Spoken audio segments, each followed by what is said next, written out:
Chapter 148. Firstly, I really don't like your attitude. Secondly, I don't owe you and your sister anything. Thirdly, you should thank me for giving you the chance to become a strong person. You shouldn't look at me with such hatred, Yi Xian said calmly. You bastard! If you hadn't come, my sister might not have died, Gu Beichen roared. Smack! Another slap rang out and the young man fell to the ground. Dark red blood slowly flowed out from the corner of his mouth. Yi Xian reached out and grabbed the young man's neck, lifting him into the air. Kid, you can hate me, but I have to tell you that I'll use the cruelest method to train you. You'll only have the right to hate me if you survive. Yi Xian smiled coldly. His smile was indescribably strange and terrifying. It made the young man's heart turn cold. He felt that something bad was about to happen. Bang! Suddenly, Yi Xian threw the young man into the pool, drenching him. He then pointed at the giant green rock that was being hit by the 1,000-foot waterfall and said, Your mission today is to climb up this green rock.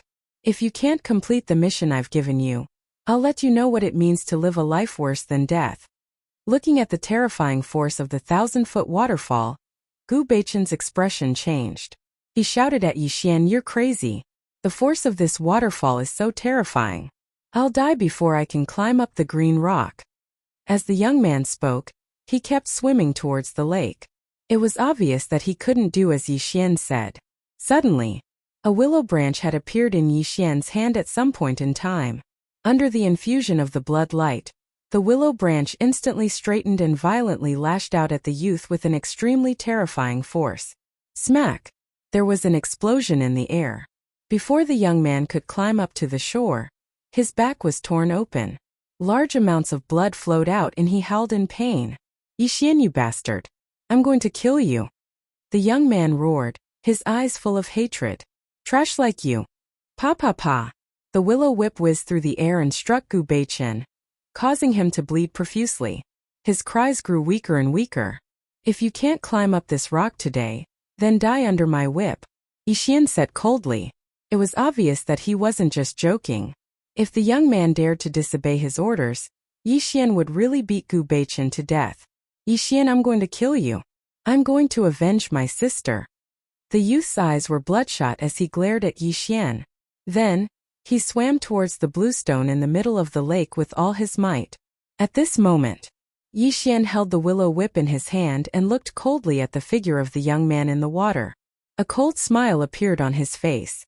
How could Yi Xian not know that because of Gu Xiaoxiao's death, not only did the youth have an enormous hatred for the villagers in Blood Shadow, but he also had a deep hatred for him in his heart.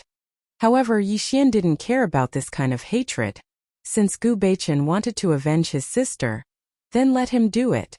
Moreover, Yi Xian believed that Gu Beichen would become the sharpest knife in his hand in this kind of hatred.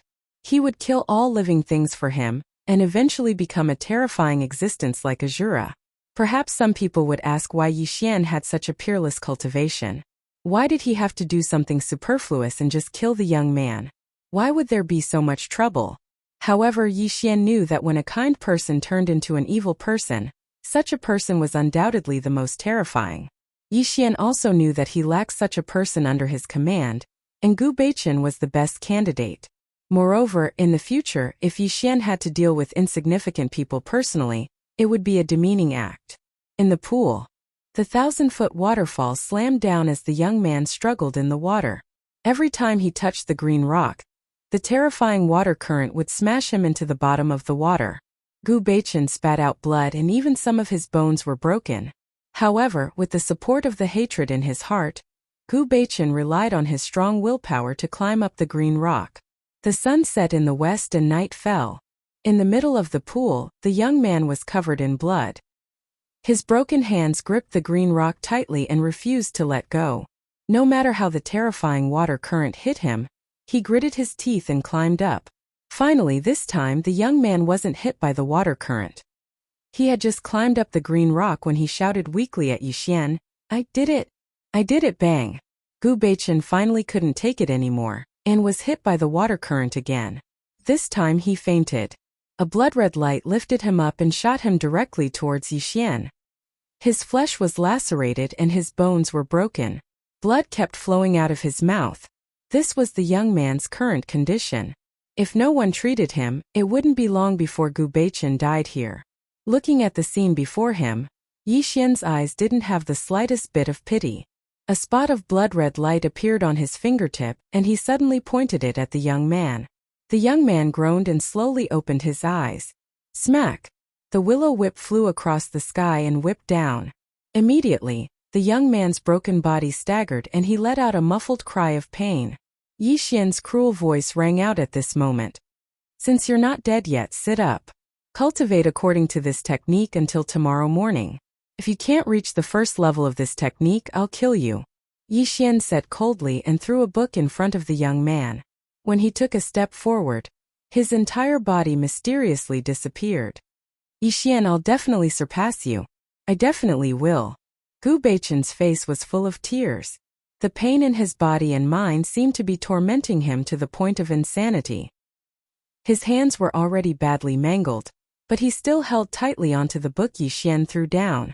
He used the moonlight to quickly flip through it. High in the sky in the void, Yi Xian sat cross-legged on the clouds and looked down at the young man's cultivation. His voice was cold and emotionless. The blood demon scripture is an evil technique of the devil Tao. Those without great hatred cannot cultivate it.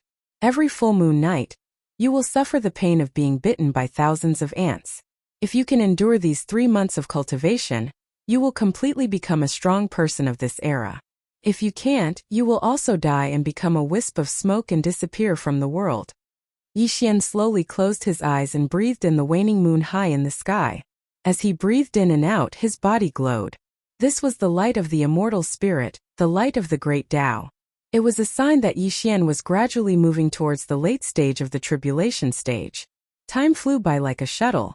In the blink of an eye, 3 months had passed. And in these 3 months, young Gu Beichen had undergone extremely terrifying changes. Relying on his inner hatred and willpower, the young man finally cultivated to the first level of the blood demon scripture. It was also at this moment that his body was completely transformed. His originally broken body became round and flawless under the blood demon scripture's restoration. However, the cruel training had not ended. Instead, it had just begun.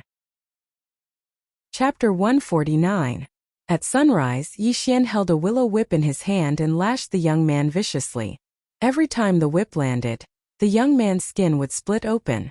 The bloody whip marks were all over the young man's body. This was not the end. Yi Xian made the young man struggle to lift a 250-pound rock and run in the forest.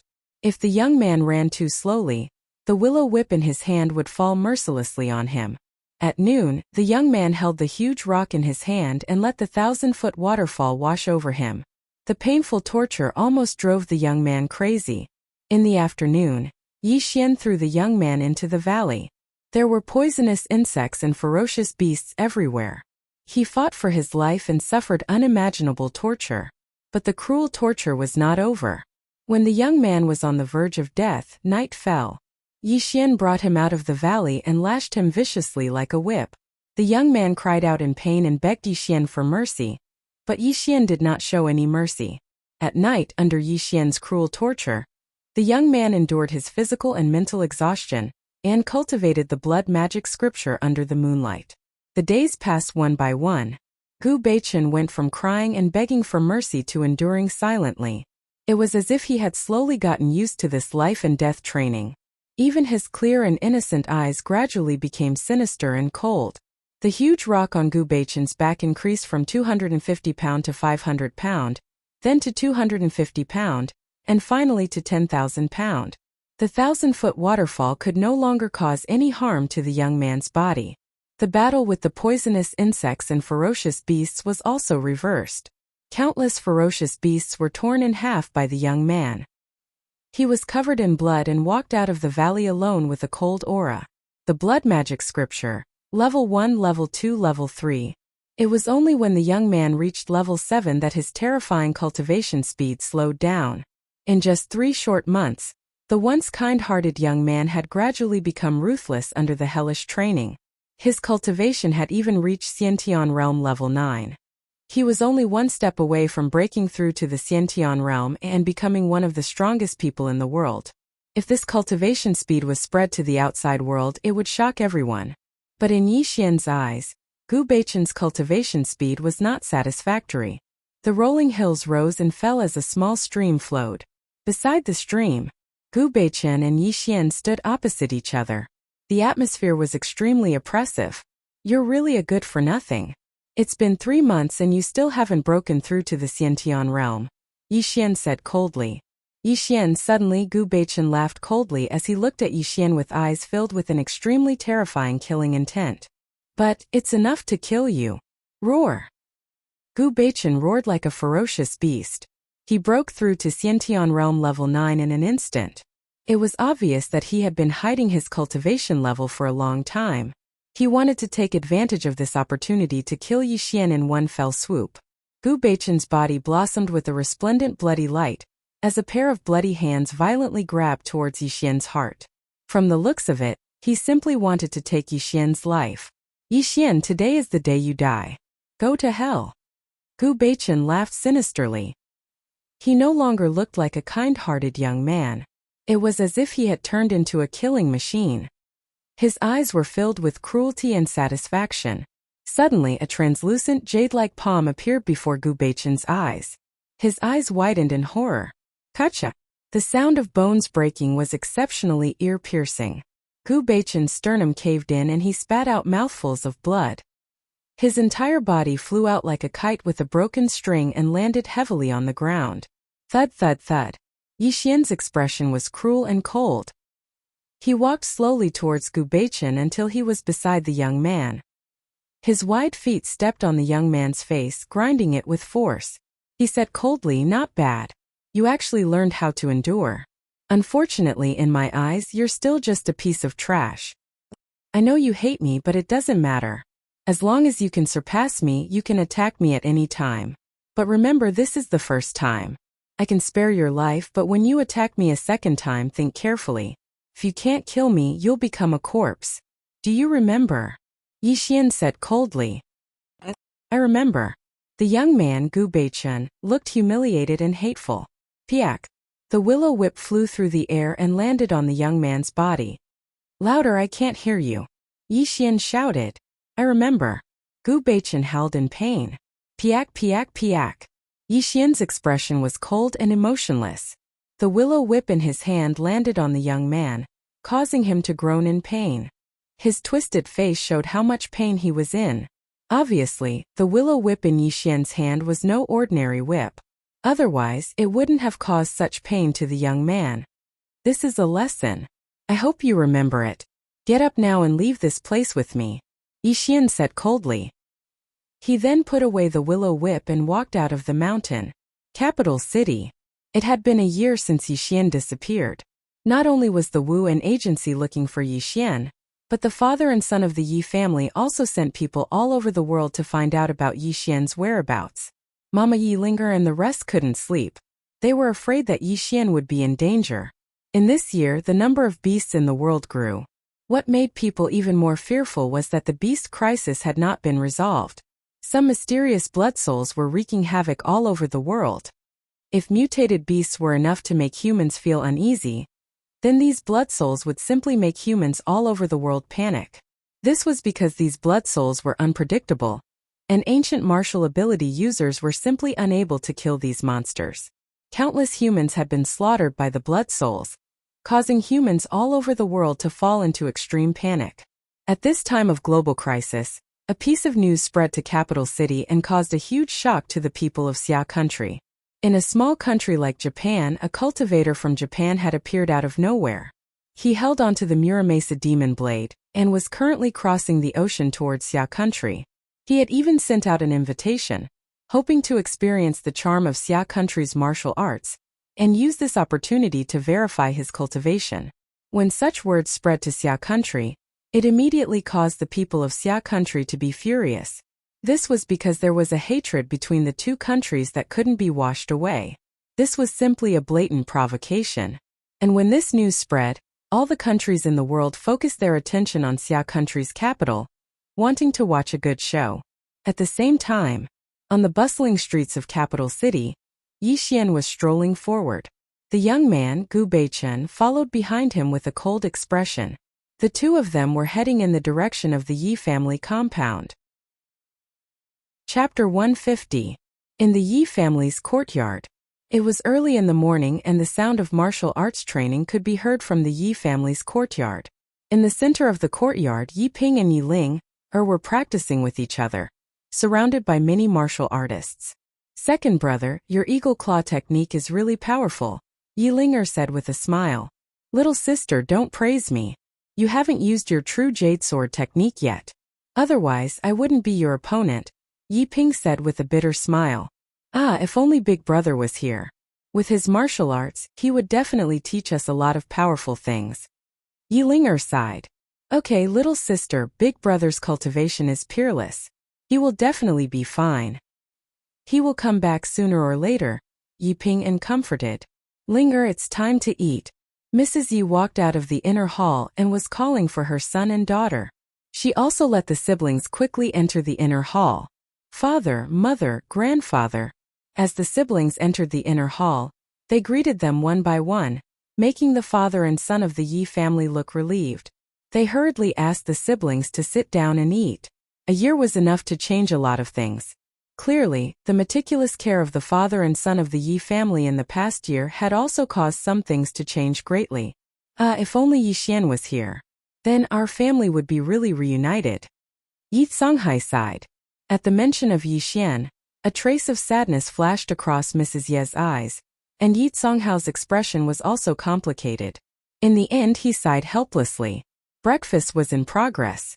The food was luxurious and exquisite, and there were several servants serving around. Ling, you have been practicing martial arts every day. You should eat more. Yi Songhai picked up a piece of fish and placed it in Yi Ling-er's bowl, smiling dotingly. Thank you, grandfather, Yi Ling said obediently. Choyun, your body isn't well. You should eat more. Yi Songhai said softly. Mother Yi nodded but didn't say anything. The breakfast was passed with a strong sense of kinship, and there were even sounds of laughter from time to time. All of a sudden, a voice sounded and two figures quietly appeared in the inner hall, making the faces of the martial artists guarding the Yi family change. Audacious! Who dares to trespass into the Yi clan?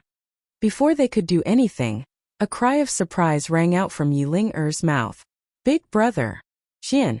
Xian-er? Yi Xian! In the inner hall, the father and son of the Yi family stood up in surprise. Mother Yi and the others were even more excited. They quickly walked towards Yi Xian. Yi Xian's expression was calm as he silently watched the scene before him. A trace of self-mockery flashed across his eyes. Mom, it looks like you've already forgiven the Yi family, Yi Xian said softly. Yi Xian's words stunned Mama Yi. How could she not know what Yi Xian was thinking? This also made Mama Ye's expression extremely complicated. Big brother, you haven't been at home for the past year. It's all thanks to Grandpa and Father's care that little sister and Mother's health recovered so quickly. Besides, Grandpa and Father already know their mistakes. Let's just let bygones be bygones, Yi Ping comforted in a trembling voice. Let bygones be bygones? Yi Xian looked deeply at Mama Yi. His voice was calm as he said, Mom, do you still remember how much you've suffered in the past 10 years? Do you really intend to forgive them? Mama Ye's expression was complicated, and she didn't know what to say. After a full 10 breaths, Mama Yi smiled sadly and said, Xianer, I know you have hatred in your heart, but Linger and Pinger are still young. Yitsong, how is their biological father after all? At this point, Mama Yi couldn't continue. Big brother, let's be happy as a family. Let's forget those unhappy things of the past.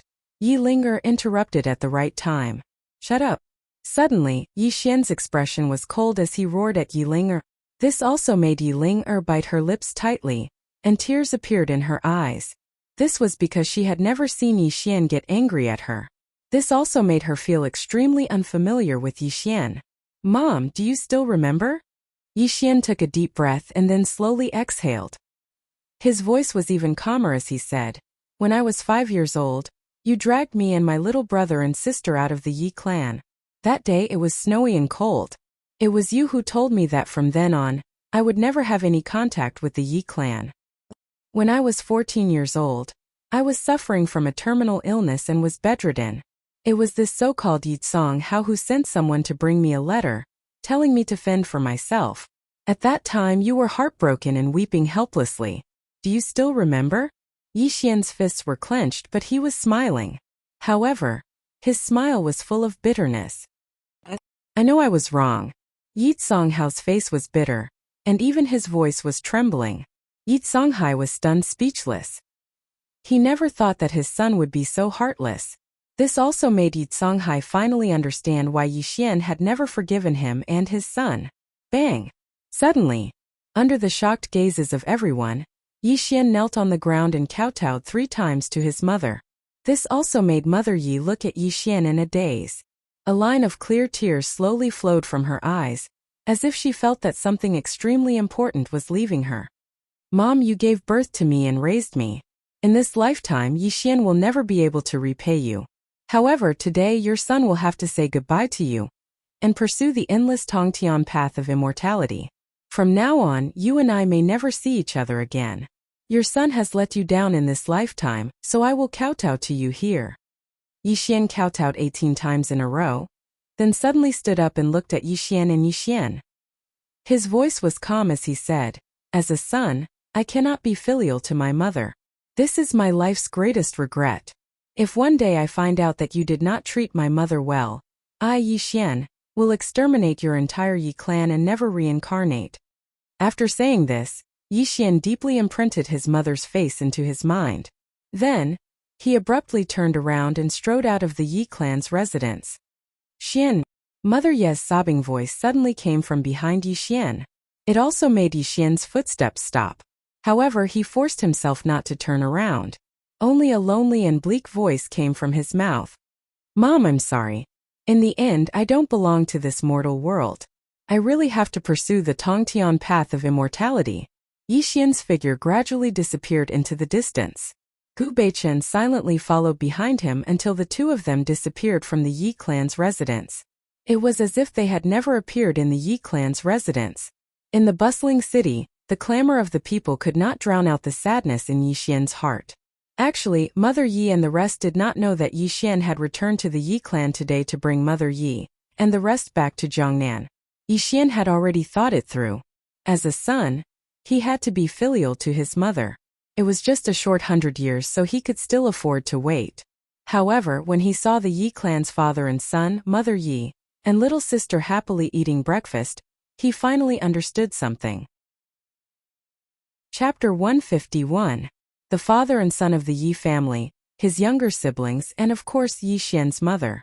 When they could sit together and have breakfast together, this was a complete family. Even though he had never forgiven the father and son of the Yi family, familial ties were something that could not be changed. This made his mother and sister forgive the Yi family. It was also at that moment that Yi Xian finally understood. Actually, wasn't this good?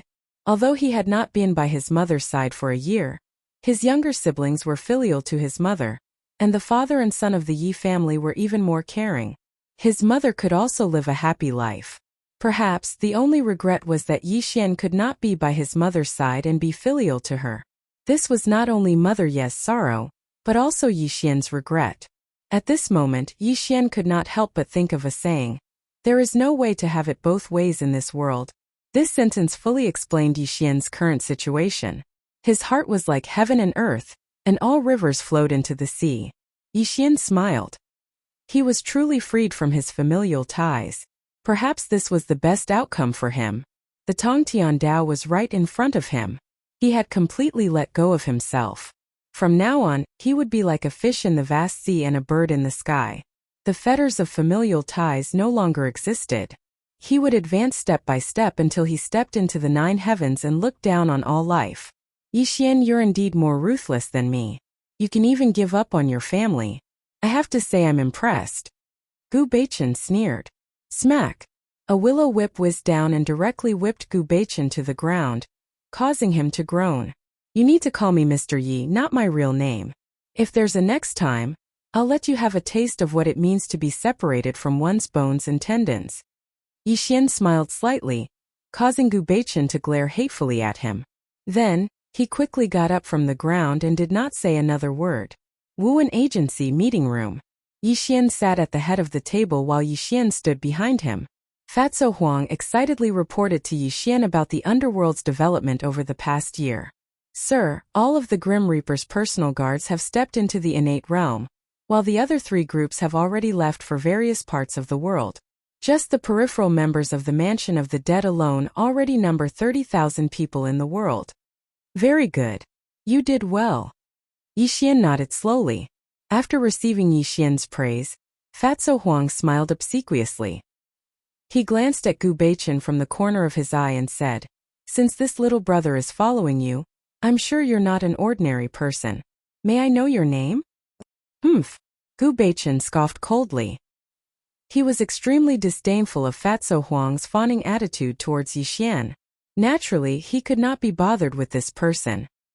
"Beichen, from now on you will listen to Fatso Huang. You will do whatever he wants you to do. Do you hear me?" Yixian said softly. "What?" Upon hearing Yixian's words, Gu Beichen's expression changed. He said, "Mr. Yi, are you mistaken? This damn Fatso is only at the innate realm. Why should I listen to him?" "Ha!" Yixian laughed coldly and said, "Do you believe that even if he's at the innate realm, killing you will be as easy as flipping his hand?" "Him." Gu Beichen laughed contemptuously. He did not take Fatso Huang seriously at all. After all, he had undergone 3 months of hellish training. He was no longer the weak youth of the past. "Fatso Huang, it's up to you whether you can make this kid listen to you or not." Yixian laughed mockingly. Mr. Yi, don't make fun of me. How can I be a match for this little brother? You really think too highly of me." Fatso Huang kept bowing to Yixian and praising Gu Beichen. His extremely humble attitude made the contempt in Gu Beichen's eyes thicken. However, he did not realize that Fatso Huang was secretly taking 3 steps closer to him. "Little brother, you will be my big brother in the future. As long as you command, I will definitely obey." At this moment, Fatso Huang had already arrived in front of Gu Beichen. He even bowed respectfully. The fawning smile on his face was reflected in Gu Beichen's eyes. "That's enough. Someone like you." Suddenly, without waiting for Gu Beichen to finish speaking, Fatso Huang was still smiling fawningly. However, a blue dagger had appeared in his hand out of nowhere. Before Gu Beichen could react, the dagger was suddenly pressed against his throat. This dagger is made from century-old cold iron. The blade is smeared with the world's most poisonous poison. If I cut your skin a little, you will die tragically on the spot. Do you believe me? Fatso Huang's fawning smile was no longer there. His face was filled with viciousness and malevolence. This made Gu Beichen's expression change drastically. He was completely stunned and speechless, arrogant and conceited at such a young age. "Today I am the one who attacked you. If it were an outsider, wouldn't they have died in the other party's hands?" Fatso Huang slowly withdrew his dagger and said coldly, "You shameless." This was a sneak attack. Facing Fatso Huang's reprimand, Gu Beichen roared indignantly, "Idiot! In this world the winner takes all. Only the living are strong. Who would care about a dead person?" Fatso Huang sneered disdainfully and retreated to Yixian's side. "Gu Beichen, remember this. Unless you have invincible power that can crush all schemes, the human heart is the most terrifying thing. Don't look down on any small fry. Perhaps it is these small fry that can make you die a horrible death. Although you have broken through to the innate stage, you still have a lot to learn. I believe that Fatso Huang can help you understand this world. Follow him. Only when you have learned all of Fatso Huang's abilities can you truly be of use to me." Yixian said coldly and waved his hand, instructing Fatso Huang to take Gu Beichen away. At this moment, the various team leaders of the Wu and department were already walking towards the meeting room. "Mr. Yi, you're finally back." Tianyu had just stepped into the meeting room when he hurriedly bowed to Yixian. The other team leaders did not dare to slight Yixian as well. They all knew how terrifying Yixian was. How could they not be respectful towards him? "Tell me what happened in the past year." Yixian said softly. "Mr. Yi, in the year that you disappeared," following Tianyu's narration, Yixian finally understood the situation in the outside world. Firstly, there was an outbreak of mutated beasts all over the world. The blood souls were ruthlessly devouring humans. This was especially so in the Western countries. In the East, other than Xia country, which was still relatively peaceful, the other neighboring countries were also having a hard time because of the blood soul mutated beasts. In the midst of Tianyu's narration, Yixian also heard of something. A Japanese martial artist had already arrived in Xia country. He was even challenging famous martial artists all over the country. But after a series of challenges, no one was a match for him. This Japanese martial artist was currently rushing towards the capital. Sword god Yilingtian had even accepted his challenge. The two of them were about to engage in a world-shattering battle in the capital. And this battle was being watched by the entire world. Don't mention such trivial matters. I'm not interested in knowing. Without waiting for Tianyu to continue, Yixian waved his hand and interrupted him. You mentioned that some mysterious forces have suddenly appeared all over the world. Do you have any leads on these forces? Yixian asked curiously. Mr. Yi, according to the intelligence, there are extremely mysterious forces spreading among the people all over the world. These forces' roots are unknown, but they keep absorbing mortals and even teach them some cultivation methods. Coincidentally, I happen to obtain a basic cultivation method. Please take a look, Mr. Yi. As Tianyu spoke, he handed a book over to Yixian, allowing Yixian to flip through it casually. After a full 10 breaths of time, when Yixian closed the book, his expression gradually became strange. This was because he discovered something extremely interesting. Chapter 152. The book in Yixian's hand wasn't a martial arts cultivation method at all. It was a low-level qi refinement technique that was modified from a low-level qi refinement technique. There was even a method to devour blood energy. It was obviously something that came from a terrifying blood soul. Yixian clearly remembered that there were millions of blood souls that had escaped from the Blood Sea battlefield. Many of them were terrifying existences. They were high and mighty immortals when they were alive. Although they had fallen in the ancient war and their remnant souls were suppressed under the Blood Sea, they were still existences that could not be underestimated. Yixian deeply understood that the remnant souls of these immortals were not something that ordinary blood souls could compare to. They were extremely intelligent and could still vaguely remember what had happened when they were alive. They hid in the human world and constantly devoured the essence of blood souls. Their cultivation would improve by leaps and bounds. If this went on for a long time, their cultivation would gradually recover. At that time, the people of this world would be plunged into misery and suffering. This cultivation method was obviously passed down by one of the remnant souls of these immortals. But why did they do this? Yixian gradually fell into deep thought. A strange light appeared in his eyes. Clearly, Tianyu and the others had not realized the true horror of the remnant souls of immortals. This game is getting more and more interesting. I hope you all can surface as soon as possible. Let me see what kind of terrifying means the immortals of the Earth immortal world had. Yixian's eyes flashed with excitement as he murmured. It was no wonder that Yixian was so excited. If he could devour these remnant souls of immortals, his cultivation would have a qualitative improvement. It would not be impossible for him to quickly break through to the late stage of the tribulation stage and usher in the immortal ascension tribulation. Most importantly, Yixian clearly remembered that in the Blood Sea battlefield, these remnant souls of immortals had told Yixian that they had been killed by the primogenitor demon. They also told Yixian that the Immortal Sutra was a demonic sutra. How did the ancient war start? Who was the primogenitor demon? What kind of conspiracy did Yuan Ling have against him? Perhaps he could find the answers to all these mysteries from these remnant souls of immortals. After all, they more or less had some memories of their lives and could provide him with many clues. Mr. Yi, what did you say? Tianyu asked. Tianyu's voice jolted Yixian awake from his thoughts. After that he smiled. You have done well. If there's any news regarding this, you must inform me at the first instant. A hint of surprise flashed across Tianyu's eyes. Why didn't Mr. Yi pay attention to the blood soul beasts all over the world? Nor did he care about the battle between the Japanese martial artists and sword god Yi. Instead, he cared about such a small matter? Although Tianyu did not understand, he knew what to ask and what not to ask. This allowed him to suppress the doubts in his heart. He bowed to Yixian and asked, Yes, Mr. Yi. What do you plan to do next? Jingdu is not a place for me to stay. I will return to Jiangnan City. If you have any clues about these mysterious forces, you can send someone to Jiangnan City to find me. After saying this, Yi Xian stood up and walked out of the meeting room. This caused Tianyu to be stunned. He hurriedly called out to Yi Xian and said, Mr. Yi, don't tell me you're not going to watch the competition between Sword God Yi and the Japanese? Heh. Yi Xian smiled disdainfully and said calmly, a battle between two ants can't arouse my interest.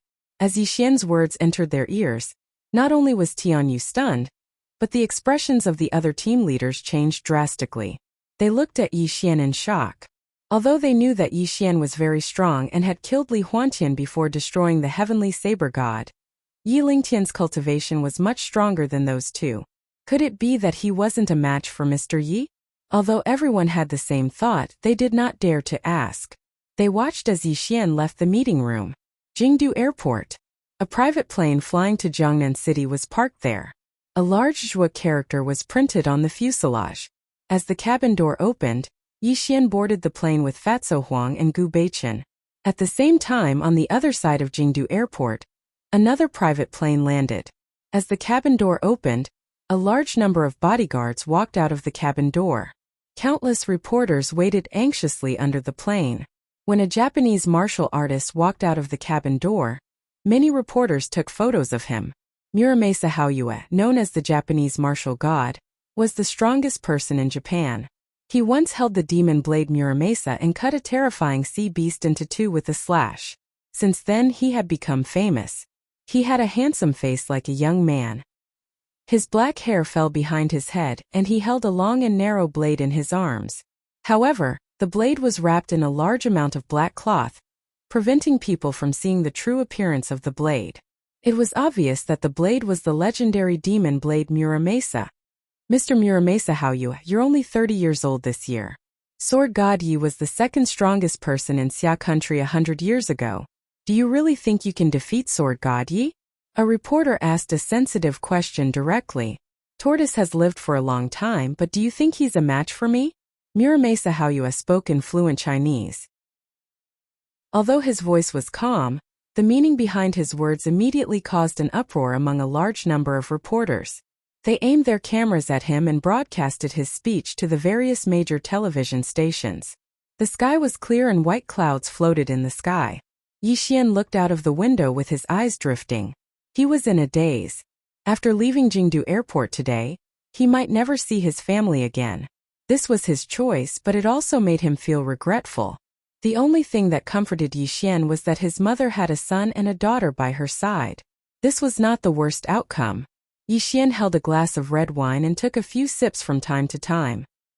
He frowned slightly and put the wine aside. Clearly, he was not used to drinking such a famous Western wine. Jiangnan Airport. Hundreds of luxurious cars were parked there.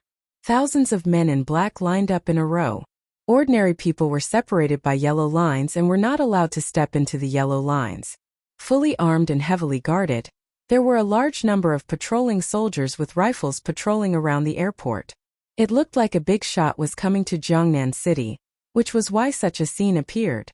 The people of Jiangnan City were talking about it and watching from a distance. Everyone was surprised because they had never seen such a scene. Even a fool could see that a big shot was coming to Jiangnan City in a while. In the Jiangnan airport, Zhuo Junting was wearing a long black dress. The three teams of the Mansion of the Dead were all dressed in black. Thousands of bodyguards in black stood tall and straight like pine trees. Every one of them looked solemn and respectful. He's here, Zhuo Junting said in a low voice. In the distant sky, a plane was slowly descending toward Jiangnan Airport with a loud whistle.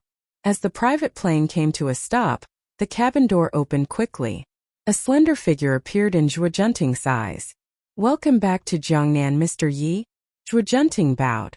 The thousands of bodyguards in black behind her bowed as well. They even shouted Yi Xian's name loudly, deafening the entire airport. Chapter 153. Looking at the scene before him, Yi Xian was slightly startled. He didn't expect Zhuo Junting to set up such a grand ceremony to welcome him. It was obvious that his return to Jiangnan was extremely important to this woman. Junting, thank you for your hard work. Yi Xian nodded slowly. This is what I should do. Zhuojunting said respectfully, not daring to be complacent. A luxurious car drove over.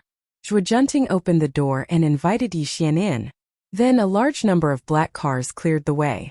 Yixian and his group slowly left the airport. However, the people near the airport were all guessing Yixian's identity. Qingyun Villa. This was a super villa. Whether you could imagine it or not, this super villa had everything you could wish for. This super villa took a full year to build and was personally supervised by Zhuojunting. No one knew who the owner of this villa was. This made the outside world speculate why Zhuojunting, who was known as the poisonous Rakshasa, would spend such a huge amount of money to build such a luxurious villa. Today, Qingyun Villa welcomed its true owner. Accompanied by Zhuojunting and the rest, Yixian took a brief tour of Qingyun Villa. This made him nod his head in satisfaction. Whether it was the modern facilities or the layout of the house, Qingyun Villa could be said to be perfect. From this, it could be seen how much importance Zhuojunting placed on Yixian. In the living room, Yixian leaned lazily on the soft sofa. Zhuojunting and the rest bowed to his left and right. Zhuojunting pushed a document in front of Yixian and said with a slightly ashamed expression, "Mr. Yi, this is the distribution map of the strange beasts that appeared in various parts of the Xia Kingdom. Most importantly, there is an extremely mysterious force that is rising in the northwest region. However, Junting is incompetent and didn't find any useful clues." Casually flipping open the document, Yixian flipped through it gently. After a full 10 minutes, Yixian closed the document and looked at Zhuojunting. "You did well. You also completed the task I gave you very well. Lord Ming, this is all the information on the Moor group." After a year of cultivation, Viper, the team leader of the Dark Knight, had already stepped into Xiantian Realm Level 9. He respectfully passed a document to Yixian and stood with his hands by his side. Yixian flipped open the document and read it slowly. A cold smile appeared on his face as he said, "Sword Saint Sith? Do you want to avenge that trash, Ba Dao? And the Moor Corporation even spent tens of billions to place a bounty on my head? Mantu, your subordinate is here." Steamed Bun knelt on one knee with a silly smile on his face, but he was waiting for Yixian's orders. Lead the Blood Fiend group and destroy the Moor Corporation. As for this Sword Saint Sith, have her entire family accompany her to hell. Yixian casually tossed the document to Mantu, causing him to laugh foolishly and say, "This subordinate obeys." If one were to talk about who was the most bloodthirsty of the underworld's 4 great leaders, Steamed Bun would definitely be the one. Don't be fooled by the fact that Steamed Bun was always smiling foolishly. Steamed Bun was the most suitable person to deal with such matters. After Manta left, the other 2 team leaders reported on the situation over the past year. After half a day, Yixian continuously issued various orders to get the Mansion of the Dead up and running. Zhuojunting also made it clear to Yixian that she had already unified the underground forces in Jiangnan, and was waiting for Yixian's orders at any time. The meeting ended. Everyone had a simple meal, and then went their separate ways. Other than Zhuojunting, who stayed in the Green Cloud Villa, Fatso Huang brought Gu Beichen to carry out some tasks that Yixian had assigned to him. The sun set and night fell. Yixian placed his hands behind his back and looked at the moon outside. His eyes were drifting, and no one knew what he was thinking. "Sir, you should rest." Zhuojunting's voice was soft and gentle with a hint of charm. Zhuojunting was wearing a transparent pink veil covering her body, and her slender figure was faintly discernible under the veil. She was emitting an extremely seductive charm. Yixian snapped out of his thoughts. When he turned around and saw Zhuojunting's attire, he frowned slightly. Apparently, he had already seen through her intentions. "Junting, you're my subordinate. There's no need to do this. You can go back and rest," Yixian said softly. Junting knows that Sir doesn't like Junting, but the ancients say that food and sex are part of human nature. "Sir, you're a man after all, and Junting is still a virgin. I'm willing to give my body to you. Please accept my blessings first." Zhuojunting bit her lips and said. Yixian shook his head slowly. He was not moved by the beauty in front of him. Instead, he waved his hand and said, "My heart isn't here at all. Go do what you need to do." After saying that, Yixian turned around and returned to the house, leaving Zhuojunting alone. She was slightly disappointed. But she had no choice but to put on her clothes and leave the Green Cloud Villa. In the house, Yi Xian sat cross-legged. A helpless smile appeared on his face. It was not that Yi Xian was not lustful. He was a man after all. It was just that he did not have any feelings for Zhuojunting. Even if he wanted her body, it was just to vent his male desires. Yi Xian naturally wouldn't do something like this that was purely to vent his desires. After all, his mental fortitude was extremely terrifying. Sitting cross-legged, a misty blood light bloomed around him. Yi Xian quietly entered a state of cultivation. At the same time, the duel between the Japanese warrior Muramasa Haoyue and the nation protector sword god Yi Lingtian also took place in Kyoto. The whole world was watching. All the major forces were present. This was because this was a battle between two top warriors. It would definitely be recorded in the annals of human history. Everyone wanted to witness this scene personally. Under the anticipation of everyone, the two top warriors signed a life and death contract. When the battle began, everyone was shocked. This was because the battle was unimaginably fast. One slash. It was just one slash. When Muramasa Haoyue revealed his demon blade, the monstrous black blade beam released a ghostly howl. Yi Lingtian could not even block a single slash. The divine sword that had accompanied him for 100 years also turned into cold stars that filled the sky. Yi Lingtian was defeated. It was a crushing defeat. A crushing defeat. This crushing defeat was broadcasted live by various television stations. It made the people of the Xia kingdom even more speechless. The Century Protector Sword God, a martial arts expert that stood at the peak of the Xia kingdom, had actually been defeated by a young man like Muramasa Haoyue? The world was in an uproar. The people of the Xia kingdom could not accept this fact. However, they saw from the live broadcast that Yi Lingtian's divine sword had shattered and his chest was stained with blood. He had indeed been defeated by Muramasa Haoyue. This is your nation protector sword god? He was no match for one slash of mine. In my opinion, why don't you give me the title of nation protector sword god? From now on, I, Muramasa Haoyue, will protect the Xia kingdom. In the arena, Muramasa Haoyue smiled contemptuously. His words made the people of the Xia kingdom extremely angry. However, none of the warriors present went up. After all, even Yi Lingtian had been defeated. How could they be a match for Muramasa Haoyue? Chapter 154. Kill me if you can. Yi Lingtian was the second most powerful man in the world 100 years ago, known as the Lingtian sword god and revered by the world. However, such a person was defeated by a foreign junior. This made Yi Lingtian feel extremely ashamed. You've already lost to me. You don't deserve to die under Muramasa's demon blade. Get lost. Muramasa Haoyue smiled disdainfully. Then, he looked at the warriors of Xia and said, "Even your sword god has been defeated by me. From now on, I, Muramasa Haoyue, will be the leader of the ancient martial arts world in Xia. I don't think anyone has any objections, right? So what if you've defeated Yi Lingtian? Xia still has Mr. Yi Xian, Taoist Su Chongsen, and Buddhist Mok Kasayapa. You're just a warrior from a small country. How dare you speak so arrogantly?" A warrior retorted loudly. That's right. Putting aside the fact that Buddhism and Taoism have a long history and are the mainstays of Xia, Mr. Yi Xian has repelled the beast tide. With his unparalleled cultivation, killing you is as easy as killing a chicken, another warrior roared. Yi Xian, Muramasa Haoyue murmured. Then he smiled disdainfully and said, I've heard of this person. He's younger than me, but his cultivation is indeed extraordinary. At this point, Muramasa Haoyue smiled coldly at the cameras of all the major television stations and continued, But so what? Amir Yi Xian is no match for me. Today I've come to Xia to tell all of you that I, Muramasa Haoyue, will be the #1 expert of the East. If Yi Xian refuses to accept it, he can come and challenge me. When this scene was broadcast live on television to the people of Xia, it immediately caused a lot of anger. The warriors present were flushed. They did not expect Muramasa Haoyue to be so ambitious. Not only did he defeat and humiliate Yi Lingtian, but he also wanted the title of the #1 expert of the East. What was the #1 expert of the East? The #1 expert of the East was the supreme martial artist of the East. No one could defeat him. How, with just you? A woman strolled into the arena and looked at Muramasa Haoyue with disgust. Linglong, get down quickly. You are not his match.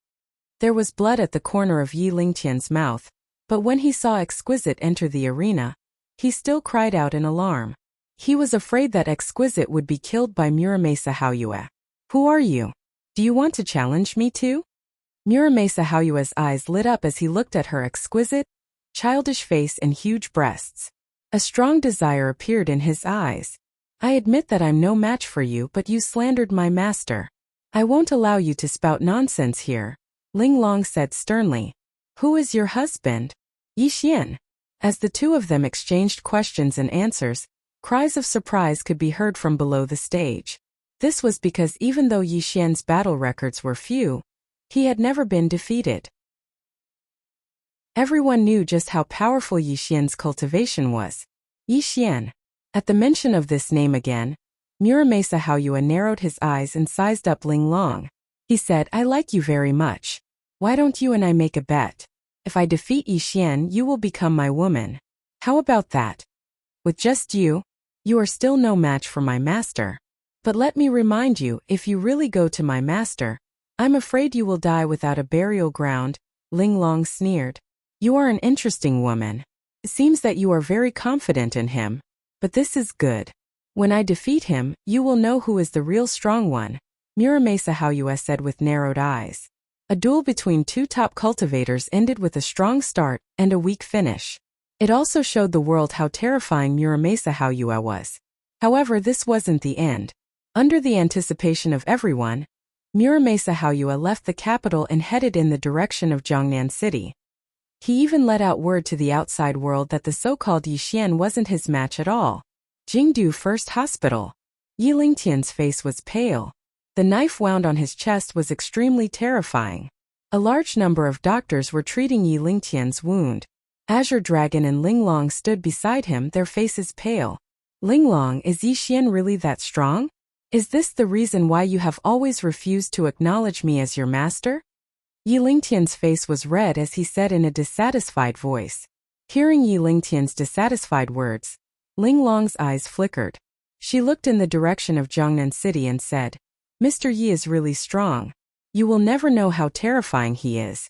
This time Muramasa Haoyue went to challenge him. He will only end up dead. That's right.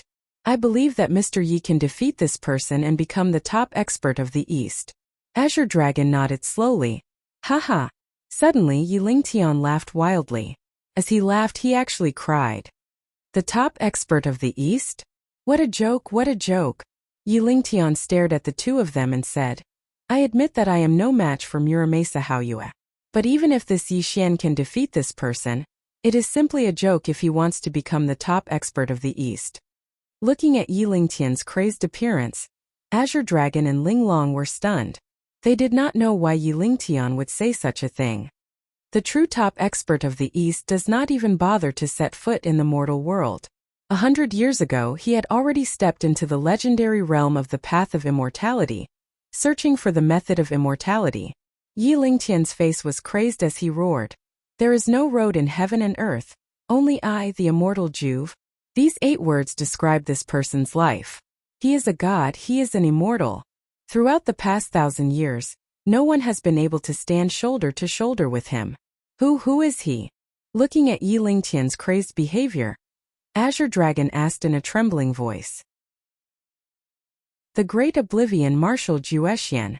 Yi Lingtian roared in a trembling voice. His eyes were filled with crazed worship. Marshal Juexian? Azure Dragon muttered to himself, his body trembling. He had only heard this name from his deceased master, and his expression was exactly the same as Yi Lingtian's at the moment.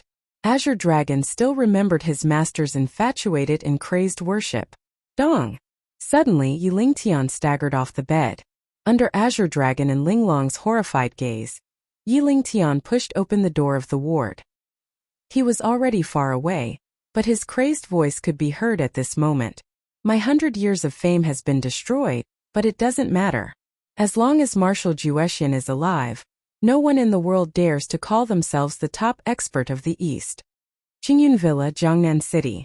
Yixian leaned lazily on the sofa, reading an ancient book in his hand. Fatso Huang and Jun Ting stood on either side of him, constantly reporting something to Yixian. Yiling Tian lost? Yixian put down the ancient book and said calmly, "Yes, sir. And this Muramasa Haoyue is on his way to Jiangnan. He even said that he would kill you with his sword," Fatso Huang said with a hint of mockery. According to the news from Japan, this Muramasa Haoyue's cultivation has just reached the innate stage. Logically speaking, it's impossible for him to defeat Yiling Tian, Jun Ting analyzed. Demon Blade Muramasa? Fatso Huang sneered. It's this demon blade that allowed Muramasa Haoyue to defeat Yiling Tian. It wasn't his own strength. That's right. The demon blade Muramasa is one of Japan's divine weapons. Other than the Kusanagi sword that disappeared in history, this Muramasa is definitely not an ordinary weapon in the world, Jun Ting added. I wanted to have 2 days of peace, but someone kept disturbing me. Fatso Huang, I'll leave this person to you. Yixian picked up the ancient book again and read it.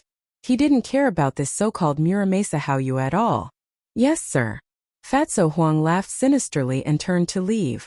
Although the demon blade Muramasa was extremely terrifying and was one of Japan's divine weapons, Fatso Huang still believed that this Muramasa Haoyue was no match for him when it came to dirty tricks. Chapter 155. Sir, all the major forces are paying attention to you. Don't you plan to do it yourself? Zhuo Junting asked. Yixian frowned. There are so many ants in the world. If I have to deal with all of them myself, what use do I have for you? Junting knows she was wrong. Zhuo Junting quickly knelt on the ground. She knew she had said something wrong. Get up. Yixian's voice was calm as he said, you have to remember that I raised you guys to help me get rid of these ants. Unless there's an enemy that you can't resist, I won't make a move. Junting will remember your teachings, Zhuo Junting said gently. Lianyun Mountains. The vast mountains connected the heavens and the earth. The undulating mountain range was like a dragon entrenched in the heavens and the earth. It made people feel small when they looked at it from afar. Yiling Tian's clothes were tattered as he walked through the forest. His expression was one of madness and unwillingness. He followed the forest path to the peak of Lianyun Mountains. On the peak, there was a cold pond, a cottage, and a grave. There was nothing else. When Yiling Tian reached the peak, he looked around in a daze, looking for the legendary figure. However, when he saw the grave on the peak, his expression changed drastically. He quickly walked toward the grave. There was a tombstone with the words, Dead Marshal Juexian. Impossible, this is absolutely impossible. Yiling Tian growled. He could not believe that the person he admired all his life would be buried in a grave. I Yiling Tian am not dead yet. How could Big Brother Juexian be buried in a grave? Yiling Tian roared hoarsely. He could not believe this. Big Brother Juexian, please come out and meet me. Yiling Tian looked around and shouted loudly. His voice echoed in the void from all directions. Unfortunately, no matter how Yiling Tian called, there was no response from the peak of Lianyun Mountains. It was as if this was a graveyard where no living person lived. Big Brother Juexian, everyone will die in this world. However, I believe that you are still alive. Please come out and see me. Yiling Tian's face was covered in tears. I have nothing to do with the mortal world anymore. Go back to where you came from. Suddenly, a cold and emotionless voice came from all directions. The voice was deep and ancient, as if it had crossed the barrier of time and space and entered Yiling Tian's ears. Big Brother Juexian, you're still alive. Yiling Tian roared with a trembling voice. He was extremely excited. Wang! The void swayed and ripples spread out. A slender figure appeared high in the sky. His body was hazy and illusory, and there was an indescribable light slowly blooming around him. It gave people the feeling that the great Tao was simple. There are 8 sufferings in life: greed, anger and stupidity, resentment and hatred, separation from love, unattainable desires. You have anger and resentment in your heart.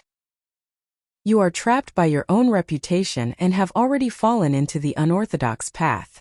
Why are you doing this? Wu Juexian sighed. Brother Juexian, Yi Lingtian's face was pale and his body was trembling. I understand why you are here. However, I am no longer involved with the mortal world. The matters of the world have nothing to do with me. You may leave. Wu Juexian sat cross-legged in the void, and the sound of martial Dao boomed in his body. Martial Dao thunder, breaking the world? Could it be? Could it be that Big Brother Juexian has finally broken through the shackles of heaven and earth and stepped into the Golden Core realm? Yi Lingtian asked in shock. Those above the Khanate stage were called Land Immortals.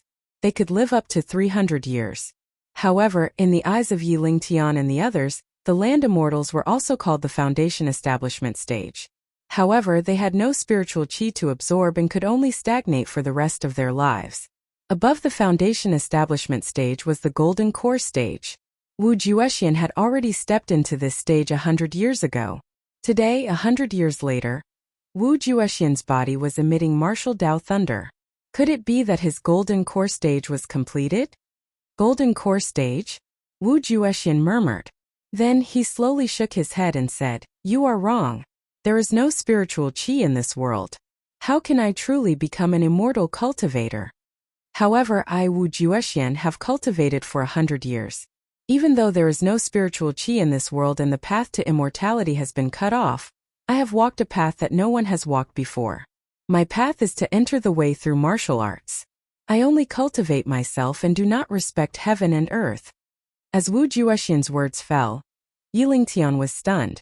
Only a genius like Wu Juexian could walk his own path without being bound by heaven and earth. In this world, there was always a small group of people who were born extraordinary. They had great willpower and wisdom. They did not believe in fate and only believed in themselves. Wu Juexian was such a person. Big Brother Juexian, do you still remember? My martial arts cultivation was all taught by you. 100 years ago, you were invincible. No one in this world could defeat you. However, 100 years later, the world has forgotten your name. Are you really willing to accept this? Yi Lingtian asked in a trembling voice. He had no intention of leaving just like that. The world's false reputation is nothing to me. Even that old friend of mine from the West has been hiding in the Sage Palace for 100 years and has not come out. As the saying goes, no one in the mortal world is a match for me. Stepping into the mortal world for the sake of fame is not what I want, Wu Juexian said calmly. A hairpin appeared in Yi Lingtian's hand. He tossed it to Wu Juexian. Yi Lingtian trembled and said, "Big Brother Juexian, do you still remember this hairpin?" The hairpin was already yellowed. It was no more than an ordinary item, but it caused Wu Juexian's breathing to stop. That was because the hairpin in his hand was something he had personally given to a woman in the past. That woman was Yi Lingtian's older sister, and also his wife. Back then, in order to pursue the martial arts of the Tongtian, you cut off your family and your 6 desires. My sister died in grief. Do you still remember her? Yi Lingtian asked in a trembling voice. Wu Juexian's body trembled slightly, and the air around him exploded. He stared at the hairpin in his hand and then slowly closed his eyes. He said, "Yi Lingtian, are you forcing me to come out of hiding?" "That's right, I'm forcing you, but I've never hated you. Because you're the one who brought me onto this path of martial arts. You're the only family I have in this world. But I can't accept this. I can't accept being trampled under the feet of some younger generation. I want the world to know that even if I, Yi Lingtian, am defeated, my big brother, my sister's husband, is still the world's #1 expert. He's the domineering martial Juexian. He is also the man who dared to shout 100 years ago that there is no road in the world, only I am Juexian." Yi Lingtian screamed. His voice was filled with resentment and anger, and it made the air around him rumble, proving how emotional he was. Wu Juexian sat cross-legged in the air, silently watching Yi Lingtian. He breathed in slowly and exhaled slowly. He held the hairpin tightly in his hand, and a touch of sadness flashed across his eyes. "Xiener, I owe you so much in my life. Today your brother is begging me with this hairpin. What do you want me to do?" Wu Juexian murmured. After a dozen breaths of time, he stood up in the air and walked slowly toward Yi Lingtian. He said in a cold voice, "Yi Lingtian, since you insist on forcing me, I will fulfill your wish. But from now on there will be no more separation between us. If you come looking for me again, there will be such a mountain. Rumble. Wu Juexian turned his palm into a saber. When he slashed out, a 1,000-foot-long saber light tore through space and cut a mountain in half. The broken mountain fell into the valley and let out a deafening boom. The horrifying scene left Yi Lingtian rooted to the ground, unable to regain his senses for a long time. Chapter 156. Jiangnan City was only a first-tier city in Xia country. Naturally, it couldn't be compared to big cities like Kyoto and Shanghai. However, Jiangnan City had suddenly become lively in the past few days. Ancient martial artists, adepts, and even Taoists and Buddhists came to Jiangnan City one after another. Furthermore, the reporters from the various television stations came one after another. They all wanted to see what would happen if Muramasa Haoyue came to challenge Yi Xian. The streets were empty and the crowd was in a frenzy. This battle had attracted the attention of the people of Xia country. This was because the national guardian sword god Yi Lingtian had been defeated by the Japanese. This was something that the people of Xia country could not accept. Muramasa Haoyue was dressed in a Japanese samurai uniform. He was accompanied by 2 servants as he walked towards Qingyun Lodge. Behind him, tens of thousands of people were following quickly. Among these people, there were Khanate stage warriors and even S-class ability users. There were important figures from various factions, famous people from the 3 worlds of the military, politics, and business, as well as ordinary people of Xia country. Naturally, there were also reporters from major television stations. There were all kinds of people from all walks of life. This battle affected the hearts of everyone in Xia country. This was because this was a battle of dignity for Xia country. If they lost to a warrior from a small country, how could Xia country establish itself in the world? Muramasa Haoyue smiled, but his smile was filled with disdain. He wanted to kill Yi Xian in front of everyone in Xia country. He wanted to let these stupid people know who was the top expert in the East. In front of Qingyun Lodge, Fatso Huang and Gu Beichen stood side by side. The 2 death gods' personal guards stood on both sides of the door. When the sound of heavy footsteps came from afar, Fatso Huang's lips curled into a sinister smile. He whispered to Gu Beichen, "Beichen, watch carefully. Watch how I kill this trash." Ha! Gu Beichen sneered. Fatso Huang, the opponent's weapon is the demon blade Muramasa. Even Yi Lingtian was defeated by him. Although you're despicable and scheming, I'd like to see how you'll explain to Mr. Yi if you fail. Heh, he's just a mere Japanese pirate. Killing him is as easy as flipping my hand. Fatso Huang said savagely. While the 2 were talking, Muramasa Haoyue had already arrived in front of the Clear Sky Villa. It was also at this time that the reporters from various major TV stations took photos. All kinds of flashes were extremely dazzling, and there were even noises coming from the crowd.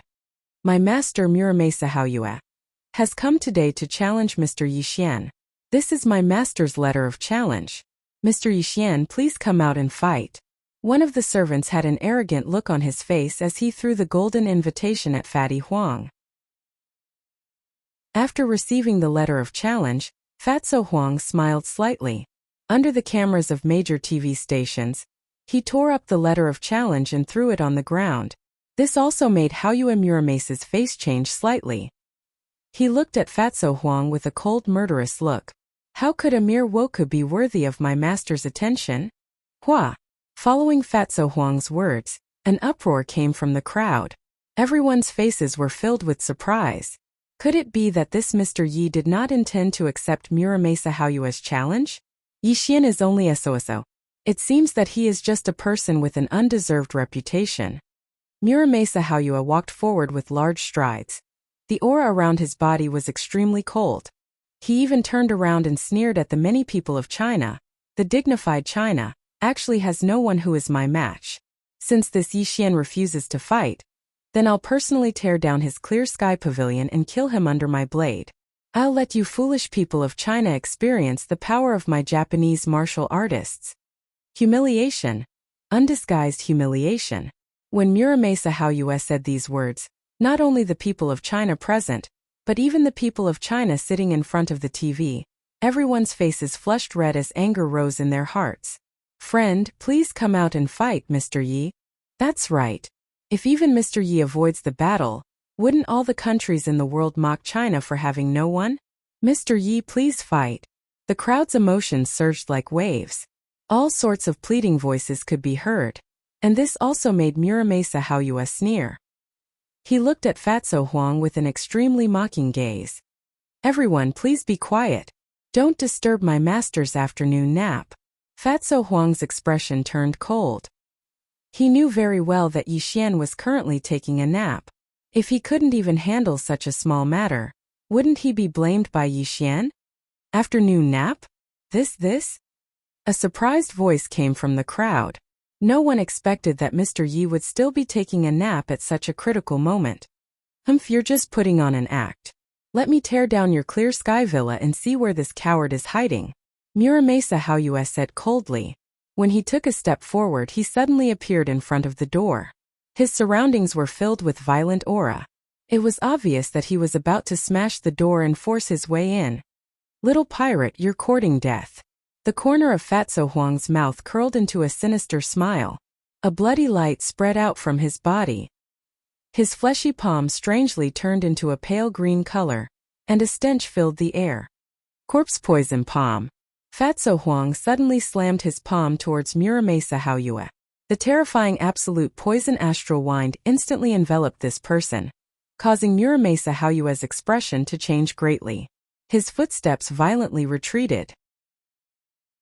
With a light flick of his sleeve, a gust of astral wind appeared, blowing the absolute poison astral wind that enveloped him into the distance. Sizzle! A terrifying scene appeared.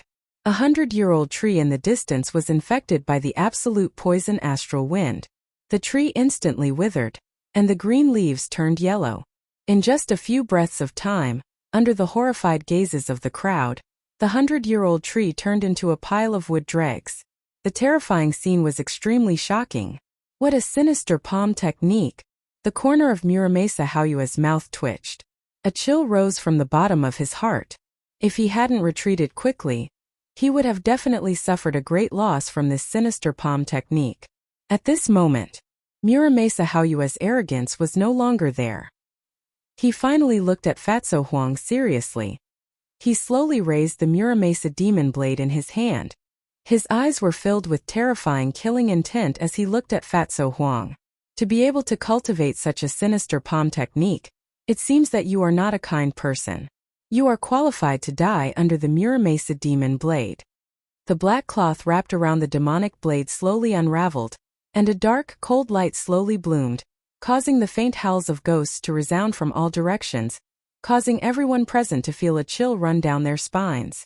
Be careful, this Muramasa demon blade is extremely evil.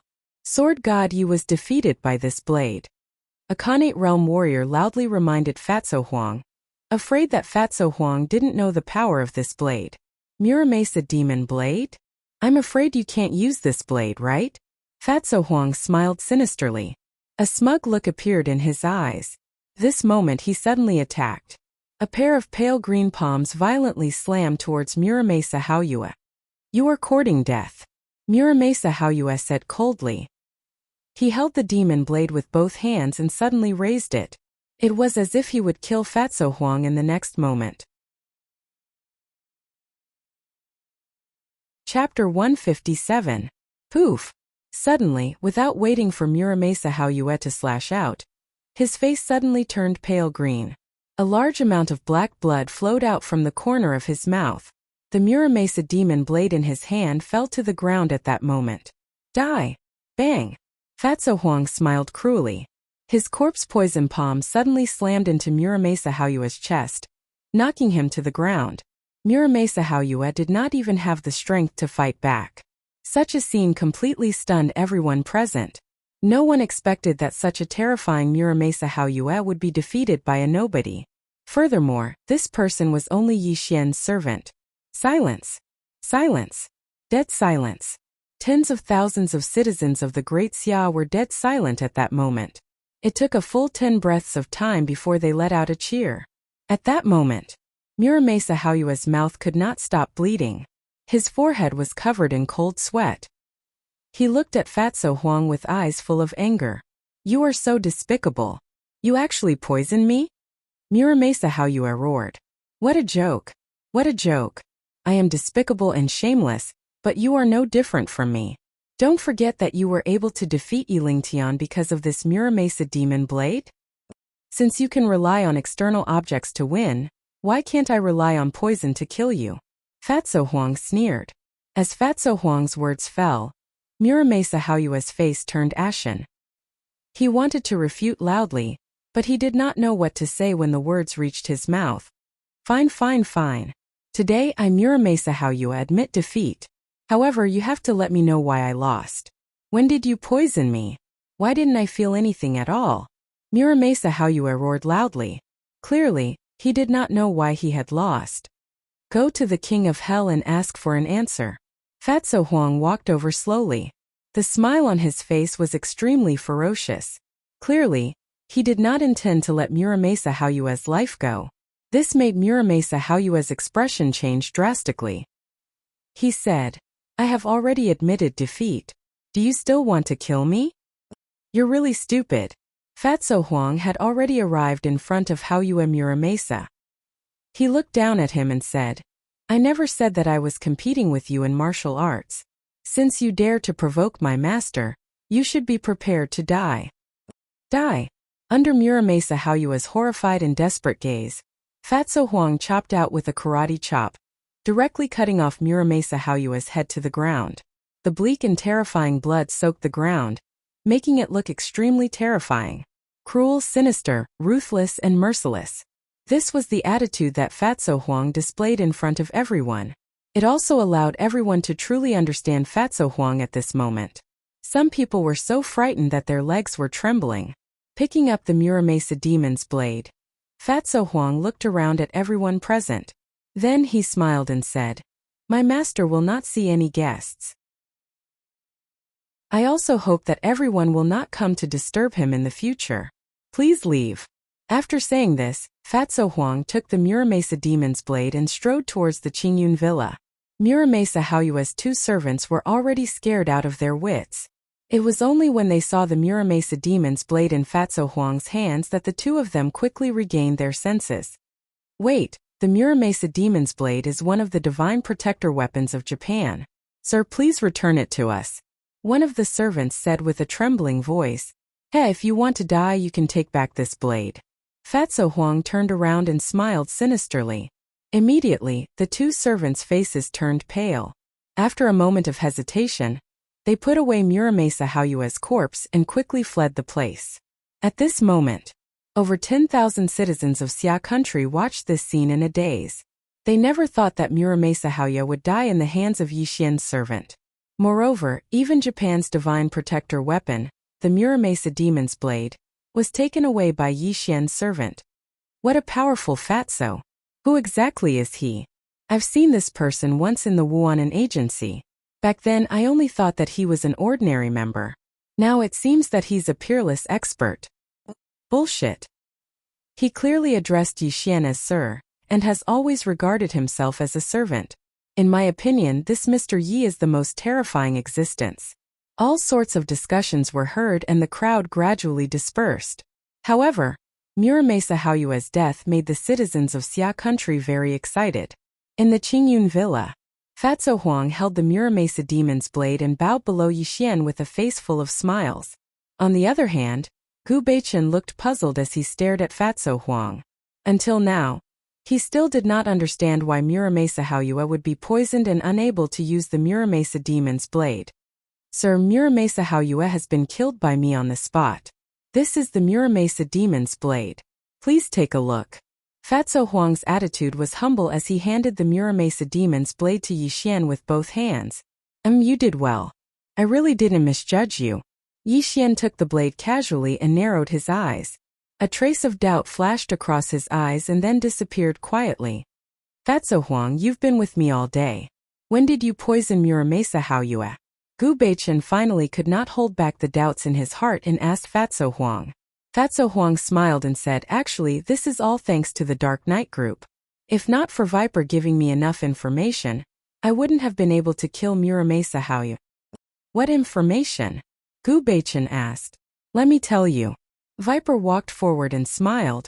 When Muramasa Haoyue sent out the news of challenging Sir Fatso Huang asked me to help him investigate this person's habits.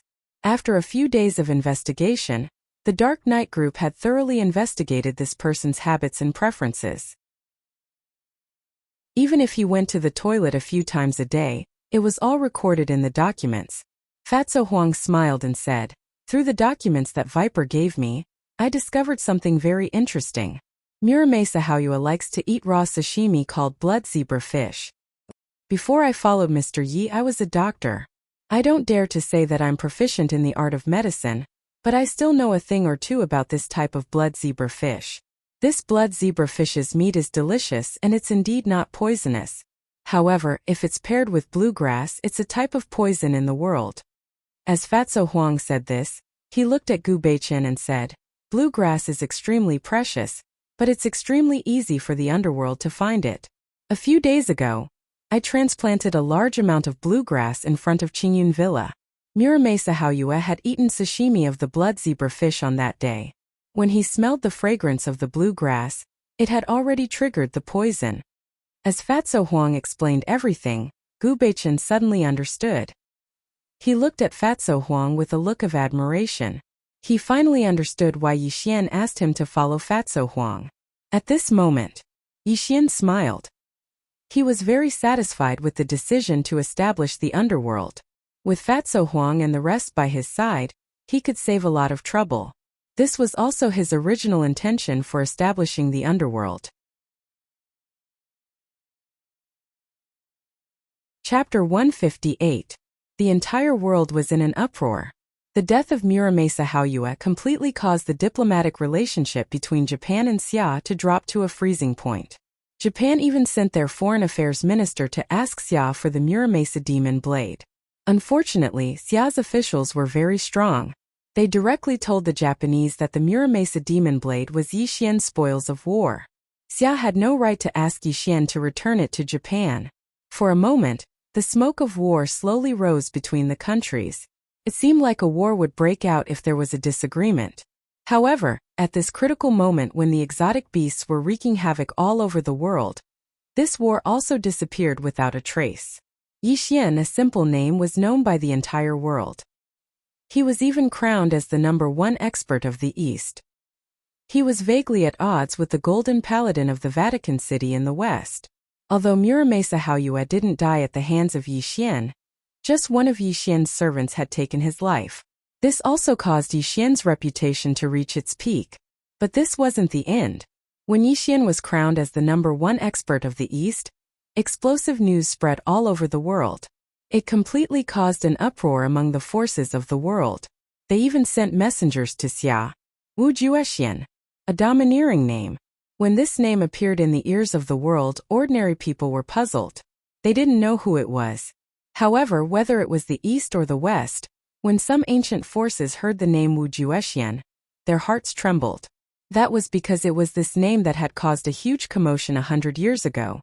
There was no path in heaven and earth, only Wu Juexian. He didn't respect Buddhism and only cultivated himself. With Tongtian's martial strength, he swept through the entire divine continent. There was no one who could withstand his attacks. He trampled Dongying, defeated Goryeo, and went to the west. Along the way, many experts in the west fell at his feet. It was only when the previous Pope of the Vatican walked out of the Holy Palace that the two of them engaged in a shocking battle. This battle was chaotic. No one knew the final outcome. It was also in this battle that the two top experts in the world disappeared one after another, leaving behind a legend that the world yearned for. Wu Juexian was the #1 fighter of the East, and he had the reputation of being the #1 man in the world. If it were not for the fact that no one knew the outcome of the battle 100 years ago, Wu Juexian would have become the #1 man in the world.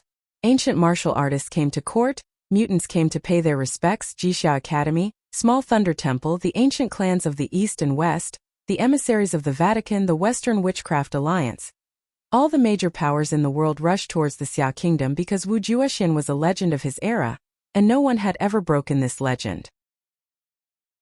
He stood at the peak and was invincible. Because Wu Juexian was still alive, who would dare to call themselves the #1 expert of the East?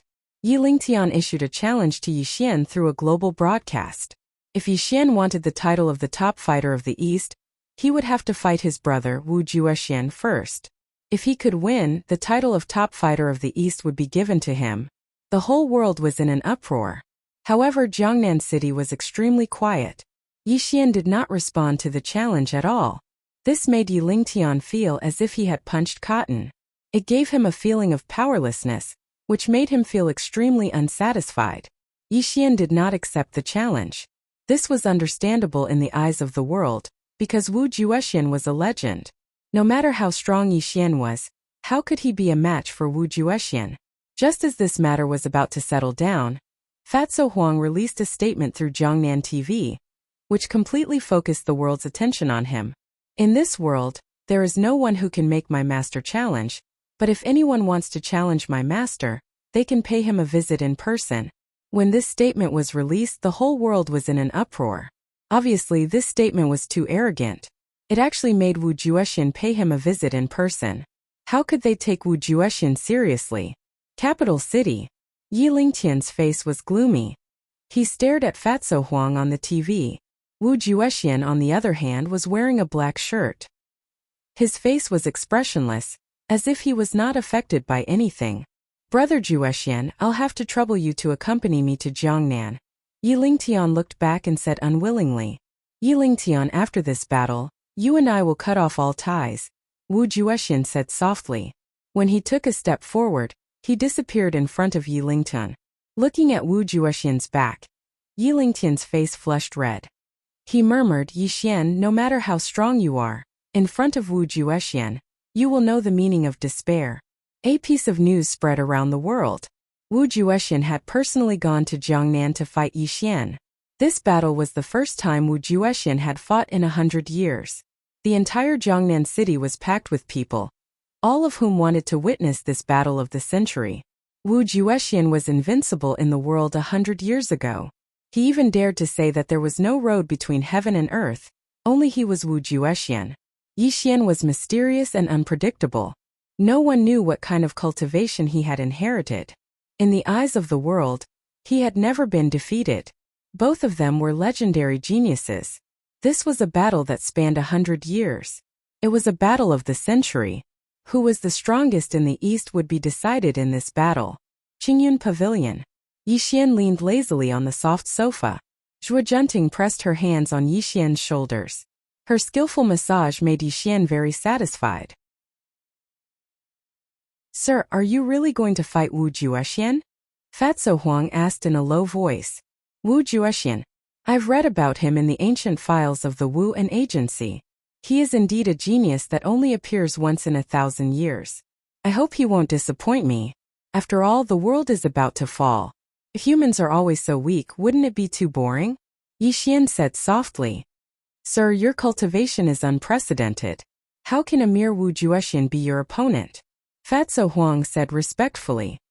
Hearing Fatso Huang's words, Yi Xian's face was calm. His eyes were deep as he said, Fatso Huang, you must always remember that this world does not lack geniuses. In every era, there are always a few people who are admired by the world. For Wu Juexian to be so respected by the world, he must have his own strengths. As Yi Xian said this, he got up from the sofa.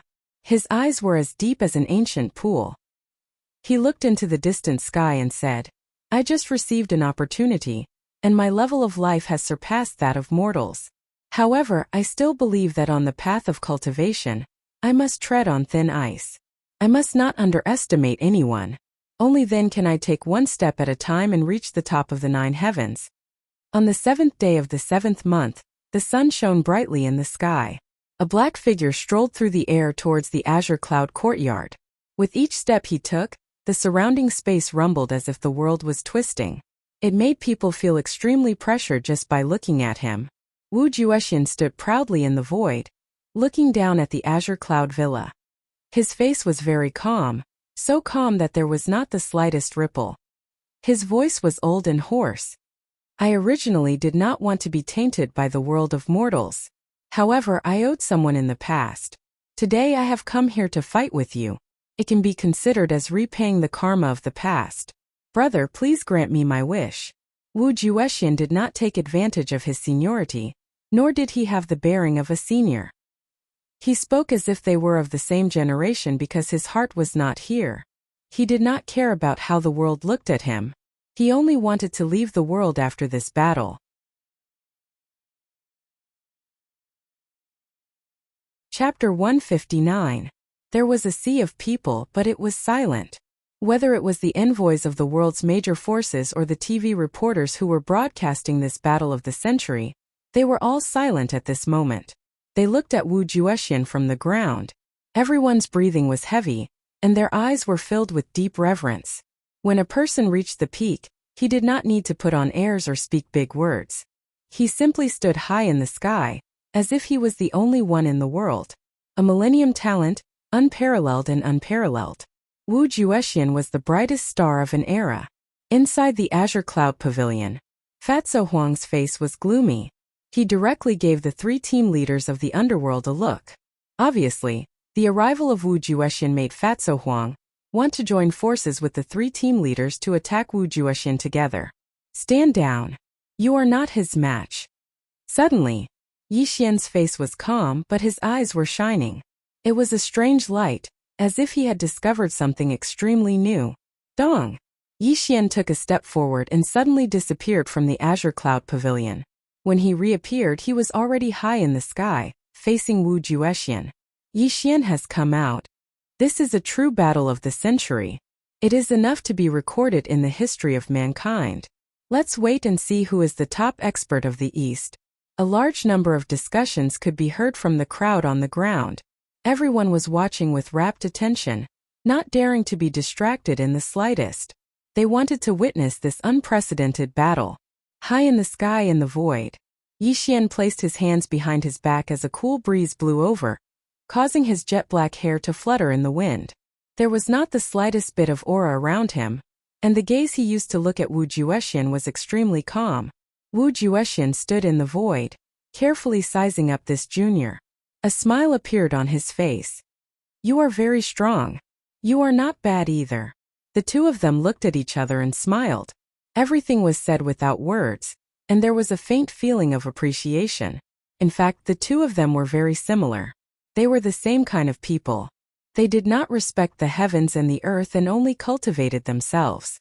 They believed that their fate was in their own hands and not the heavens. The world has changed and time has changed. I thought that I was invincible in my generation. I thought that I was invincible. But now that I've met Brother Yi, I realize that there is someone like Brother Yi in this world. Even if Wu Juexian were to die here today, I would have no regrets in my life, Wu Juexian said with a smile. At the end of the world, spiritual energy no longer exists. Brother Wu was able to rely on himself to break through the limits of ancient martial arts and walk a path that no one before him has walked. This Yi is extremely impressed. Yixian slowly nodded. His eyes were filled with admiration, and his voice was extremely sincere. Although the 2 did not reveal any of their auras, they could sense that the other had taken a path that no one had taken before. The only difference was that Wu Juexian viewed Yixian as his greatest enemy. He could not see through Yixian's cultivation, and Yixian gave him an even greater sense of pressure. Wu Juexian had never felt such a feeling in his life, but it made his originally calm blood boil. Brother Yi, can we fight in the sky? Wu Juexian waved his sleeves, causing the wind to blow. His voice reverberated in all directions. Please. Yixian smiled casually. When he took a step forward, his entire body soared into the sky.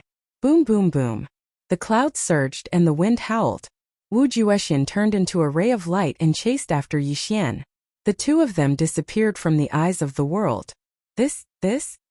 Quick! Activate the satellite tracking system and find out where the 2 of them went.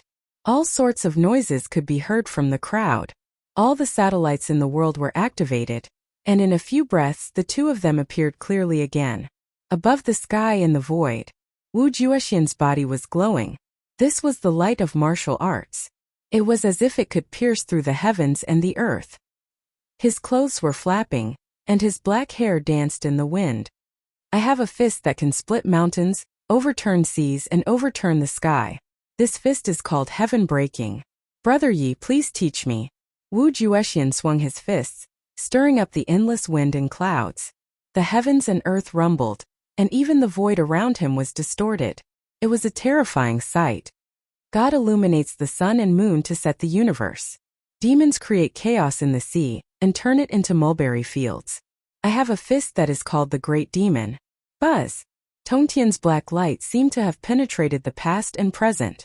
Endless sounds of slaughter rang out in all directions, and the sound of demons dancing could be heard. When Yixian swung his fists, the demonic light that pierced through the sky bloomed on his fists. Fight! Kill! Like a meteor streaking across the sky, the void collapsed under the two's earth-shattering roars. Endless fists blasted out violently, like a meteor shower streaking across the sky. Bang bang bang!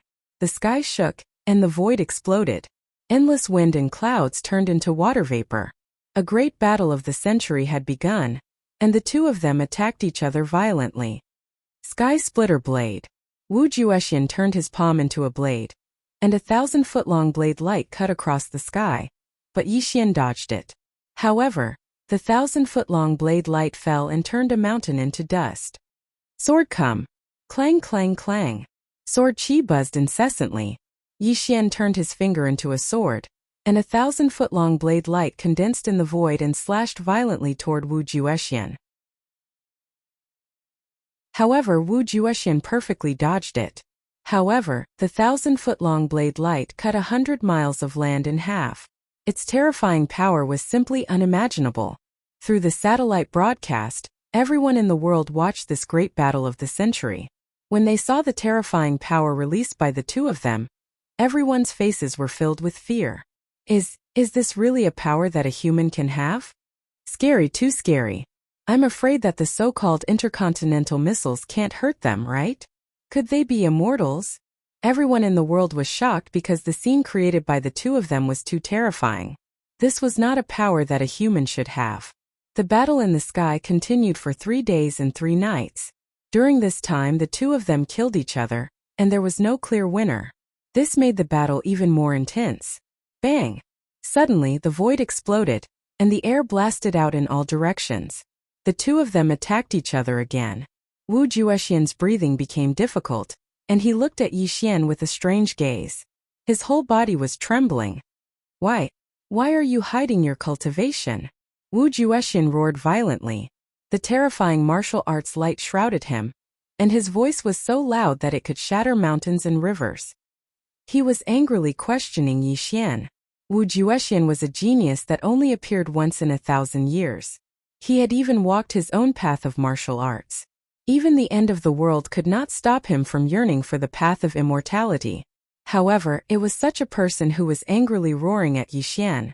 After 3 days and 3 nights of battle, Wu Juexian finally realized something that made him extremely angry. That was, Yixian had not revealed his true strength at all. This was because no matter how he attacked Yixian, he did not cause any damage to Yixian. On the other hand, every time Yixian attacked him, it was obvious that it was an understatement, and even caused him to suffer heavy injuries. He was afraid that he would be defeated by Yixian in a few days.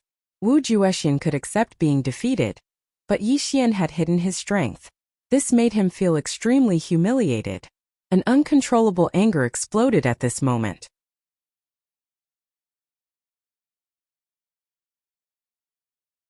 Chapter 160. Looking at Wu Juexian's angry face, Yixian stood in the sky. His expression was calm as he said, Wu Juexian, I have to say that you are the first person I admire. In this world, only you are worthy of fighting me. You were able to break through the limits of martial arts and walk your own path. If you were in the era of spiritual qi, you would be a Tongtian hero. However, in this world there is no spiritual qi. Even if you don't believe in fate, it has limited your path. If I were to reveal my cultivation, it would be an unfair victory. Yixian would not do such a thing. When the conversation between the two was heard, the entire world was deathly silent. Although they didn't understand the meaning behind their words, they clearly knew one thing, and that was that Yixian hadn't revealed his full strength. I see, Wu Juexian murmured. After 10 breaths of time, a smile appeared on his face. He then looked at Yixian and said, Brother Yixian, so you have been sealing your cultivation all this time to fight me fairly? Wu Juexian then roared. But I, Wu Juexian, do not want this kind of fairness. Even if I lose to you today, I ask you to fight me with dignity. Yixian was slightly stunned as he looked at the powerful battle intent around Wu Juexian. A trace of depth flashed through his eyes as he looked at Wu Juexian. In fact, Yixian could have killed him with one move. However, Yixian did not want to do so. Wu Juexian was suppressed by the world. To be able to reach this step was already amazing to Yixian. Yixian asked himself, if he had not obtained the Immortal scripture and spent 4 years in the Bloodsea battlefield, he might not have been Wu Juexian's opponent. This was why Yixian had not used his cultivation to defeat him. Yixian knew that he could be cruel and ruthless, and he could do anything to achieve his goals. However, this sort of unfair victory was something that Yixian's pride would not allow. He wanted to give Wu Juexian a fair fight. Brother Yi, please give it your all. Even if Wu Juexian dies, he will be able to rest in peace. All of a sudden, on the global satellite television broadcast, Wu Juexian bowed to Yixian in the air, pleading for Yixian to attack with all his might. This was his last shred of dignity. It was also this scene that caused Yi Lingtian, who was lying on the ground, to stare blankly. He knelt on the ground powerlessly, and large amounts of tears flowed out of his eyes. Brother Juexian, I've let you down. At that moment, Yi Lingtian's face was filled with guilt. He was unwilling to be trampled under the feet of the younger generation. He had even forced Wu Juexian to step into the mortal world, but this was the result he had received. If there was one person in the world who understood Wu Juexian the best, other than his own sister, it would be Yi Lingtian. Yi Lingtian had never thought that a proud and unyielding man like Wu Juexian would bow to someone else. Now this scene had really happened. From this, it could be seen how unwilling and emotional Wu Juexian was. In the sky, Yixian closed his eyes slightly, then slowly opened them. A blood-red light flashed in his eyes, and the murderous aura of Tong Tian circled around him. The cries of ghosts and gods could be heard from all directions. Dignity? Very well, then I'll fulfill your wish. His voice was like the universe exploding the sky. When Yixian's voice rang out, it also caused Wu Juexian's face to turn red. His whole body was filled with a monstrous desire to fight. He shouted at Yixian, "Come and fight." Great Devil Fist. Heaven-defying slash. It was the same Great Devil Fist, but it shattered the void and exploded the heavens and earth. When Yixian's fist was blasted out, the terrifying devilish light covered the sky and covered the earth. Even the satellites were unable to capture this scene. However, in the midst of the monstrous devil light, a blade of light rose against the sky, but it was quickly annihilated by the devil light. Rumble! The heavens and the earth shook and the void collapsed. After a few dozen breaths, the world returned to normal. However, a figure covered in blood was falling from the sky. Brother Juexian. On the ground, Yi Lingtian cried out loudly. He took a step forward and rushed into the sky, flying directly toward Wu Juexian. Yi Lingtian caught Wu Juexian's body in the sky. However, when he saw Wu Juexian's tragic body, tears flowed from his eyes, and he kept apologizing. Large amounts of blood flowed from the corners of Wu Juexian's mouth. His body was cracked, but the smile on his face was like that of a child's. He muttered, "I lost? Yes, I really lost. But the heavens have eyes. The path to immortality is not cut off. So what if Wu Juexian dies?" At that moment, Wu Juexian fainted. Yi Lingtian carried Wu Juexian's battered body and landed on the ground. Buzz! The void shook and ripples spread. Yixian stepped down from the sky and quietly appeared in front of Yi Lingtian. He looked at the unconscious Wu Juexian and a thoughtful look flashed across his eyes. Bang! Suddenly, Yi Lingtian knelt on the ground. Tears streamed down his cheeks. He kept kowtowing to Yixian and said in a sorrowful voice, "Mr. Yi, please spare my brother's life. If you want to kill him, kill me because I started this war." At this moment, through the live broadcast of the satellite, the entire world was watching this scene. Everyone was nervous and silent because everyone knew that Yixian was a god of slaughter. All of his enemies would die without a burial ground. "You can go," Yixian said calmly. He looked deeply at the unconscious Wu Juexian, then turned around and returned to the Qingyun hut under everyone's shocked gazes. Thank you, Mr. Yi, for sparing my life. I kowtow to you. Yi Lingtian did not expect Yi Xian to spare his brother's life. This made him very emotional. He kept kowtowing to Yi Xian's back and quickly left the place with Wu Juexian in his arms. Oh, Wu Juexian lost? Yes, he did lose. This is a legend of an era. This is the end of an era. A new legend has been born. Yi Xian is the top expert of the East. The emissaries of the various countries and the warriors of the Xia all sighed at this war of the century. Then they all left. However, this war of the century would be recorded in the annals of human history. It would leave behind a legend for future generations to look forward to. A waning moon hung in the sky, and stars filled the starry sky. The bright moonlight sprinkled down, illuminating Yi Xian without a speck of dust, as if he was an immortal in a painting. Yi Xian stood alone under the moon with a calm expression. A cool breeze blew over, causing his clothes to slightly rustle. He looked at the bright moon in the sky, and when his eyes opened and closed, they were slightly deep. It was unknown what he was thinking in his heart. At some point, Fatso Huang quietly appeared beside Yi Xian. There was obvious confusion on his face. Sir, why didn't you kill him?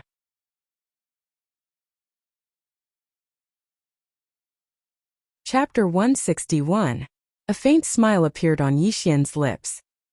He looked up at the sky and said calmly, killing is just a method, and it is also my nature. However, Wu Juexian is different. My cultivation is much higher than his. Today's battle was an unfair victory. If I kill him, my dignity tells me that it is not allowed. Mister, you can't do that. This Wu Juexian is a monstrous genius. Even though he lost the battle with you today, if his cultivation level increases greatly in the future, he will definitely come and fight you again. What if you? Fatty Huang said anxiously. Ha! Yi Xian smiled. However, his smile was mysterious and deep. He turned to look at Fatso Huang and said in a low voice, in this world, there is no one who is my opponent. Wu Juexian is someone I want to nurture. I want to see how far he can go on the path of martial arts because I am too lonely, so lonely that I have no opponent. However, he has given me a glimmer of hope. Looking at Yi Xian's mysterious smile, Fatso Huang was stunned. In truth, although he had not followed Yi Xian for a long time, he understood Yi Xian's sinister nature very well. However, to what extent Yi Xian's cultivation had reached, this had always been a mystery. He wanted to ask, but he swallowed the words that came out of his mouth. Furthermore, I have a premonition that in a few days, Wu Juexian will personally come. That's because he knows that only I can help him step onto the Immortal's road to heaven, and he will be of use to me. That's the reason why I didn't kill him. Yi Xian smiled. His voice was extremely certain, which caused Fatso Huang's expression to change greatly. He looked at Yi Xian in a daze. You mean, Wu Juexian will join the underworld? Fatso Huang said in shock. You will know when the time comes. Yi Xian smiled mysteriously and turned to return to the Azure Cloud Pavilion, leaving Fatso Huang alone in a daze. However, there was an extremely excited look in his eyes. Wu Juexian was a proud man. If Yi Xian did not exist, he would be an unbeatable figure. However, would such a proud person really be willing to submit to Yi Xian? Fatso Huang did not dare to think about it, but he had an extremely strong premonition. This premonition came from his blind worship of Yi Xian. Fatso Huang knew that his master would never do anything he was not confident in. The world was in an uproar. Wu Juexian's defeat was simply shocking. However, it caused Yi Xian's name to spread all over the world. He was truly recognized by the world as the #1 expert in the East. No one could compete with him. It was also at this time that the envoys that Japan had just sent were rushing towards Jiangnan City. The envoys originally wanted to take back the Muramasa demon blade from Yi Xian, but they were quickly recalled by the Japanese emperor. It was obvious that Yi Xian's terror caused the Japanese to be extremely fearful. It was not just the Japanese. The Saintess of Korea was also rushing to the Xia Kingdom. She wanted to meet Yi Xian, the #1 expert in the East.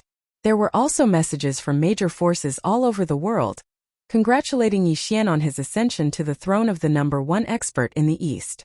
At the same time, countless ancient martial ability users were stationed in Jiangnan City. Many young talents went to the Qingyun Villa every day, wanting to be Yi Xian's disciple. Some of these young talents came from the Xia Kingdom, while others came from all over the world. However, without exception, they were all outstanding figures of major forces. They wanted to be Yi Xian's disciple, so that the forces behind them could be branded with Yi Xian's name. These days, Yi Xian was extremely annoyed. It was not until Yi Xian ordered Fatso Huang to kill all the young men and women sent by the major forces that the Qingyun Villa welcomed a rare moment of peace. Logically speaking, the deaths of the young geniuses of the various major powers would definitely cause them to fly into a rage and descend into a thunderous rage. However, they knew that the person they were facing was Yi Xian, the #1 expert of the East. They didn't even dare to fart and dejectedly retrieve the corpses of these young geniuses, not daring to disturb Yi Xian's peace. The name of a person, the shadow of a tree. This was Yi Xian's current might, causing the entire world to fear him to the extreme. After all, 100 years ago, Wu Juexian swept through the East and even the West. Even such a terrifying man was defeated by Yi Xian. How could they dare to be impudent to Yi Xian? At the same time, in the Emperor's pavilion in Japan, the Emperor of Japan sat on his golden throne. Below him were many Japanese warriors kneeling. The atmosphere in this space was extremely stifling. Emperor, the Muramasa demon blade is the most precious treasure of our country. How can it fall into the hands of Yi Xian? That's right. The Kusanagi sword has been missing for a long time. This Muramasa demon blade is extremely important to our country. It is the key to opening the door of the spirit-branded god. If we can't get it back, it will cause great damage to our country. The many courtiers spoke one after another, causing the Emperor of Japan's face to darken. He did not speak for a long time. Emperor Bam! Enough! Suddenly, the Emperor of Japan smashed the jade beside him. He looked at the courtiers with a ferocious expression and said, "Even Wu Juexian was defeated by him. How do you expect me to get back the Muramasa demon blade? Have you all forgotten? 100 years ago, Wu Juexian stepped into Japan and defeated our samurai one by one. This humiliation has not been washed away until now. Even Wu Juexian was not a match for Yi Xian. Do you all want history to repeat itself?" The Emperor of Japan roared furiously. This caused the courtiers to keep quiet out of fear. After dozens of breaths, the Emperor of Japan suppressed his anger. His face darkened and he said, "The Muramasa demon blade must not be lost. It is also the key to opening the door of the spirit-branded god. Since we can't do it openly, we'll take it secretly. Men, tell the Muramasa family that no matter what method they use, they must take back the Muramasa demon blade. If they can't complete the task, let everyone in the Muramasa family commit suicide." The Emperor of Japan said gloomily. He also ordered a servant to quickly pass his order to the Muramasa family. At the same time, in the west, in a luxurious manner, the thick smell of blood floated in the air. A large number of corpses lay in a pool of blood. A blonde woman was bathed in blood. She was half kneeling on the ground with a western longsword in her hand. Her eyes were red and tears blurred her vision. Tell me, who are you? What grudge do I have with you that you want to kill my entire family?" Sword Saint Sith clenched his silver teeth. The hatred in his eyes seemed to have solidified. He was roaring loudly. "If you want to blame someone, blame yourself for not understanding the situation. You want to take revenge for that trash Ba Dao. Since you dare to go against my master, you should be prepared to die." The leader of the blood fiends from the underworld, Steamed Bun, held a blood-red longsword in his hand. He was looking coldly at Sword Saint Sith. Behind him were the members of the blood fiends group. They had already slaughtered the entire manor. "Yi Xian, it's him?" Sword Saint Sith's eyes were wide open. He clenched his fists tightly. His eyes were filled with indescribable hatred. "Sword Saint Sith, today is the day you die. Go to hell with your family." Steamed Bun smiled cruelly. The blood-red longsword streaked through the air and slashed towards Sword Saint Sith. An extremely bloodthirsty light flashed in Steamed Bun's eyes. Clearly, he was about to complete the mission Yixian had given him. He was in a good mood. Suddenly, at this critical moment, a sinister laugh came from the void. A blood-red light enveloped Sword Saint Sith. Under Steamed Bun's shocked gaze, Sword Saint Sith disappeared. Insolence! Who dares to stop the underworld from killing people? Steamed Bun roared. The blood-red long sword in his hand buzzed. He looked around, searching for the mysterious person who had rescued Sword Saint Sith. Kakik, go back and tell Yixian that our battle with him has only just begun. Soon we will let him know what true despair is. A sinister laugh came from all directions. As this voice went further and further away, Steamed Bun's expression turned extremely gloomy. The evil aura around him became even more terrifying.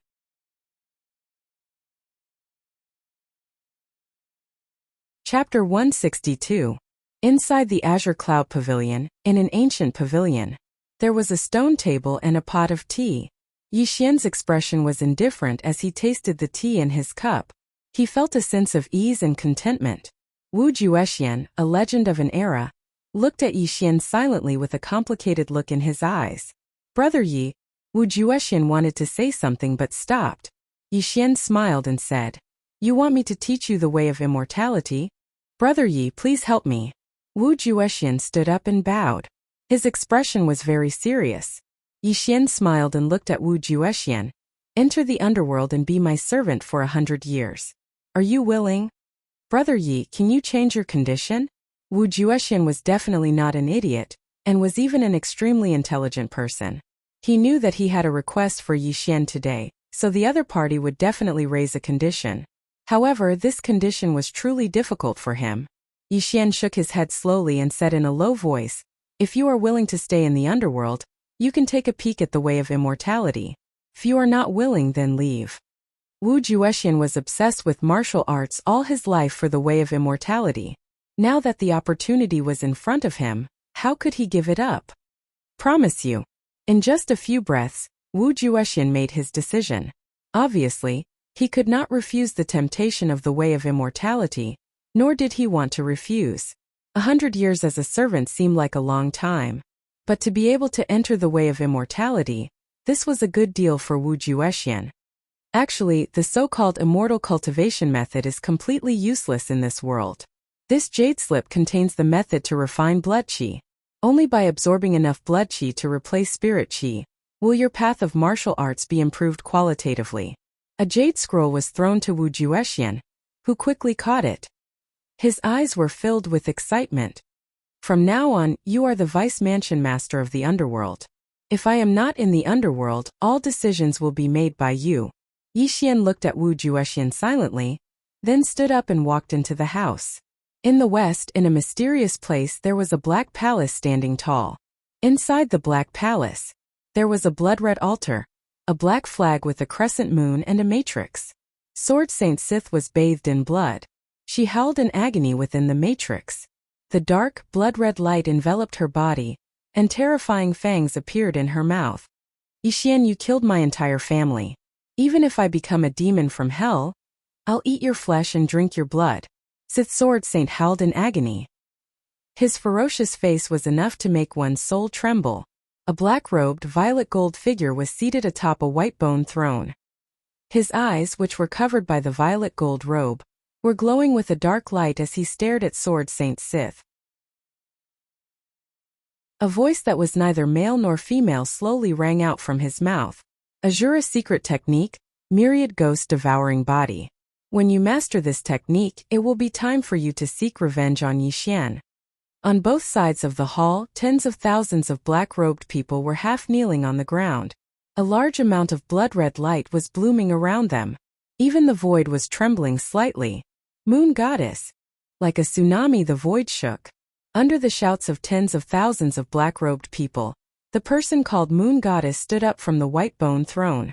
She looked at the crescent moon in the sky, and the dark light in her eyes burned brighter. "It's not far. It's really not far. Give me a little more time and I'll be able to return to my peak. I'll be able to step onto the Tongtian path again and return to the Earth God realm," Moon Goddess muttered.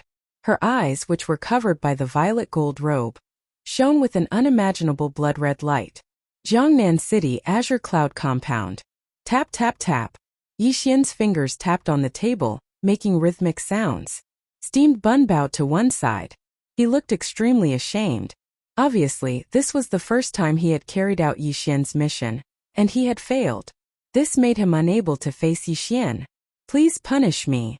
Steamed bun knelt down. This is not your fault. Get up, Yixian said calmly. Looking at Yixian's calm face, Fatso Huang asked, Sir, do you know who saved Sword Saint Sith? Unfortunately, Yixian did not answer Fatso Huang's question. A cruel smile appeared on his face, and a blood-red light flashed in his eyes.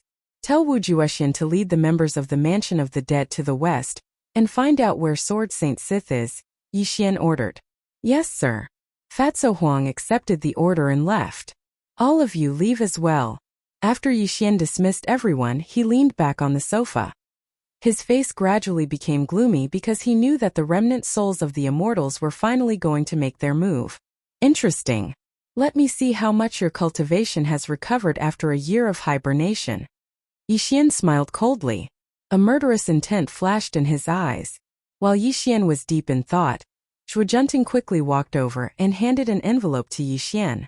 Sir, here is a letter for you. Yixian frowned. He casually opened the envelope and looked at the contents of the letter. After a dozen breaths of time, Yixian's expression gradually became serious. It was unknown what he was thinking. It's her? Yixian muttered to himself. Jiangnan City in an ordinary coffee shop. Xia Qingzhu frowned slightly. She held a spoon and stirred the coffee in her cup in a daze. Beside her, a young girl accompanied her and whispered something to her from time to time. However, the appearance of these two stunning women immediately became a beautiful scenery in the coffee shop. It was unknown how many men were infatuated and were secretly watching the two of them. They even made their girlfriends ruthlessly pinch their boyfriends to express their dissatisfaction in their hearts. Will he really come? The girl asked. Xia Qingzhu bit her lips. Her eyes were confused and she said, This is the memory of him and me. If he still cares about our old relationship, he will definitely come. Suddenly, the door of the coffee shop was pushed open. A slender figure entered the coffee shop and strolled towards Xia Qingzhu. Yixian.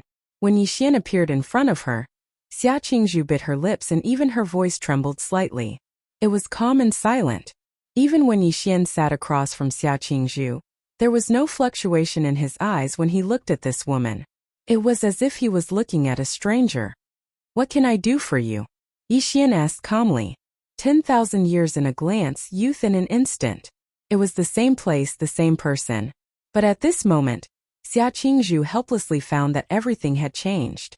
The man in front of her was no longer the young man. The way he looked at her no longer had the love he had in the past. Do you hate me? Xia Qingzhu lowered her eyes and asked. If you just want to catch up with me, I don't think it's necessary, Yixian said calmly.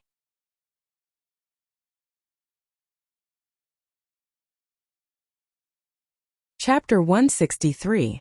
A line of tears flowed from Xia Qingzhu's eyes. She slowly raised her head and looked at Yixian. Her voice trembled as she said, I came to find you today to ask you, if I'm willing to leave the Xia family, can we return to the past? Looking at the tears on Xia Qingzhu's face, Yixian was stunned. Then he slowly shook his head and said, Once you miss something you can never go back. If there's nothing else, I'll take my leave first. Hey, what's wrong with you? My sister came all the way here to find you. How can you treat her like this? The girl's face flushed red as she scolded Yixian. Who are you? Yixian asked calmly as he looked at the girl's unruly appearance. I'm her younger sister. I just want to tell you that my sister is about to marry into Japan.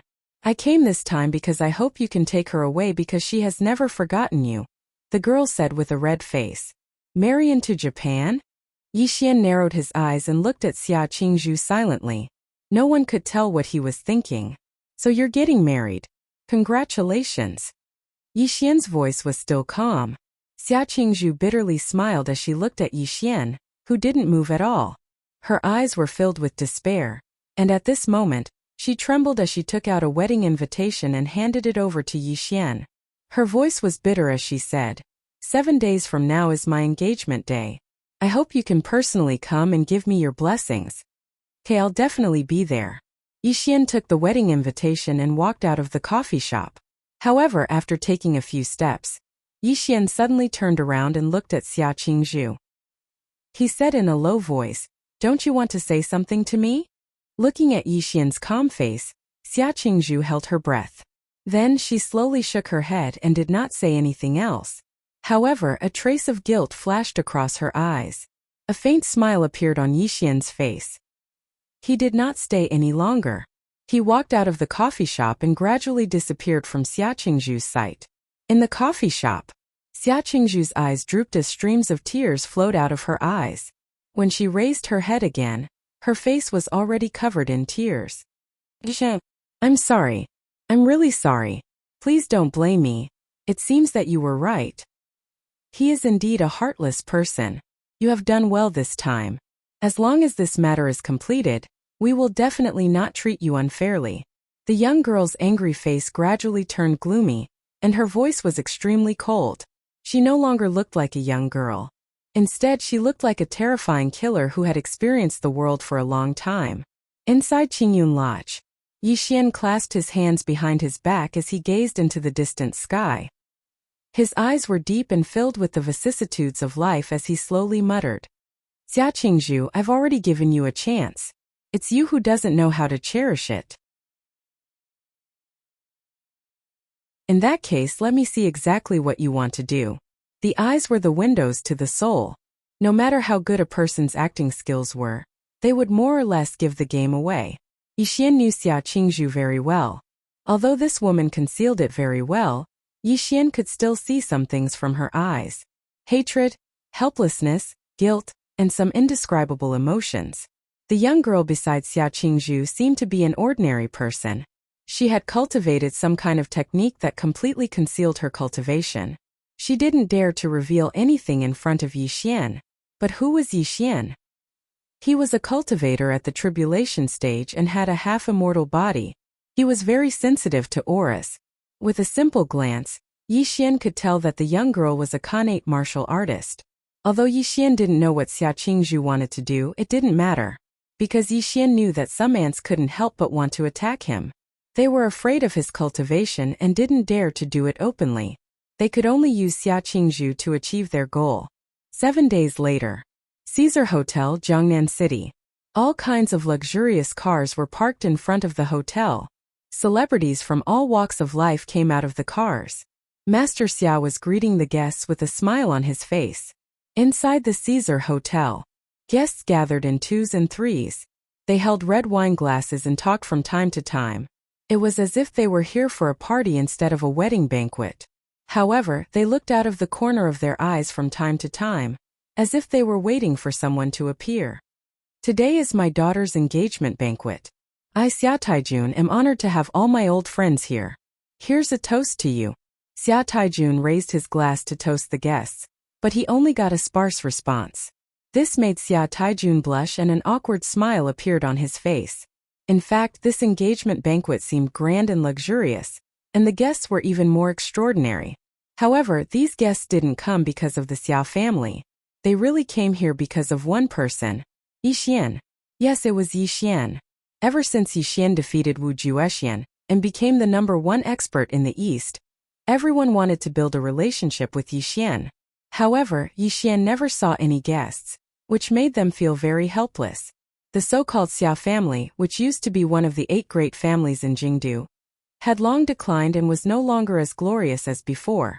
If the guests didn't know that Xia Qingzhu used to be in a relationship with Yixian, they wouldn't have come at all. The guests from all over the world came here today to attend Xia Qingzhu's engagement banquet, but it was more accurate to say that they were waiting for Yixian to appear.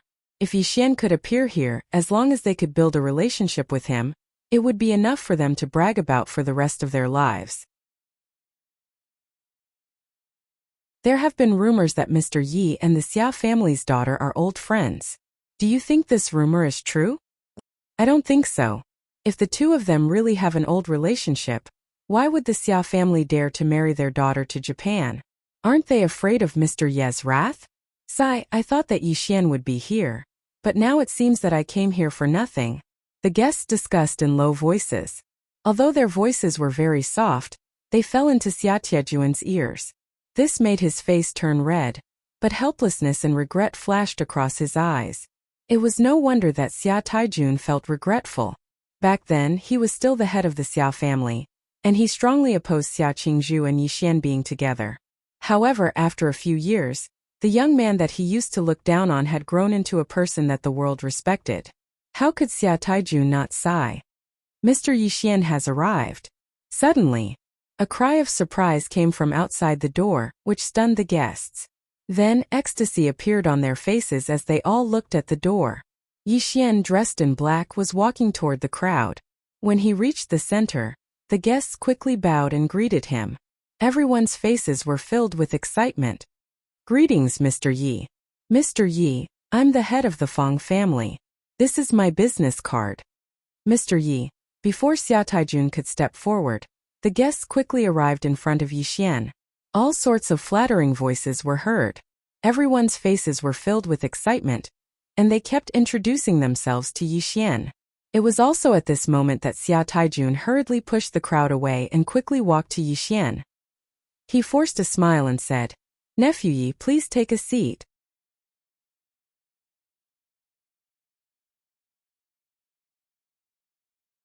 Chapter 164. In the face of Xia Tiejuan's enthusiasm, Yixian was very calm.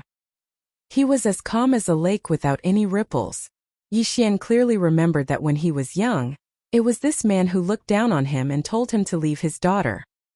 He also told him that he was an abandoned son of the Yi family and was not worthy of his daughter. The stars moved and the years passed like a shuttle. The once humble boy grew up to be a dragon in the sky, while Xia Taijun became an insignificant ant. This was perhaps the pain in Xia Tiejuan's heart for the rest of his life. Under Xia Tiejuan's guidance, Yixian sat in the first row. It was also at this time that the engagement ceremony finally began. Elegant and melodious music was played. A bright red carpet was spread out. The red carpet was covered with fresh flowers. Two figures were walking from the end of the red carpet. Xia Qingzhu was dressed in a white wedding dress. She looked cold and noble, and her exquisite collarbone was exposed.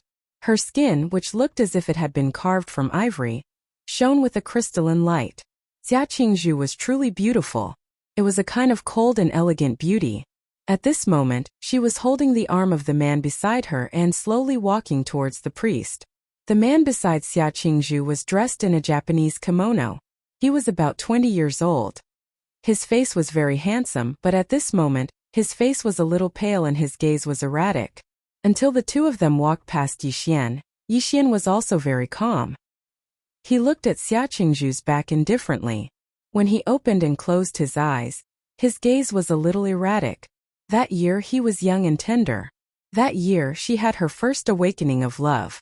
The young Yixian once had a dream, and that was to personally put on a white wedding dress for Xia Qingzhu. Just like now, he would hold her hand and hold a grand wedding under the witness of the priest. However, for years of life in the Blood Sea made him gradually mature and grow up. In Yixian's eyes, his dream was just a joke. The wedding march was playing. The couple exchanged engagement rings under the blessing of the priest. When the engagement ceremony was completed, all the guests present applauded. Clap, clap, clap. Yixian smiled and applauded. It was as if he was really here to attend the wedding and bring his most sincere blessings. After the ceremony ended, a luxurious banquet began. Xia Qingzhu and the man beside her toasted the guests one by one to express their thanks for coming. Yixian was the center of attention. When Xia Qingzhu walked towards Yixian, the guests fell silent. They all focused their gazes on Yixian as a strange light flashed through their eyes. Obviously, the rumors that Yixian and Xia Qingzhu were old friends had never been proven.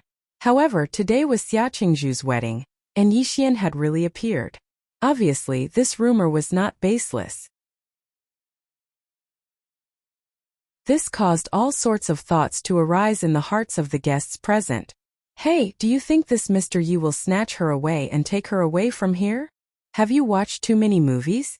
If Mr. Yi really wanted to do that, he would have done it long ago. How could the mere Xia family dare to stop him? That's right. Such a melodramatic plot only exists in movies.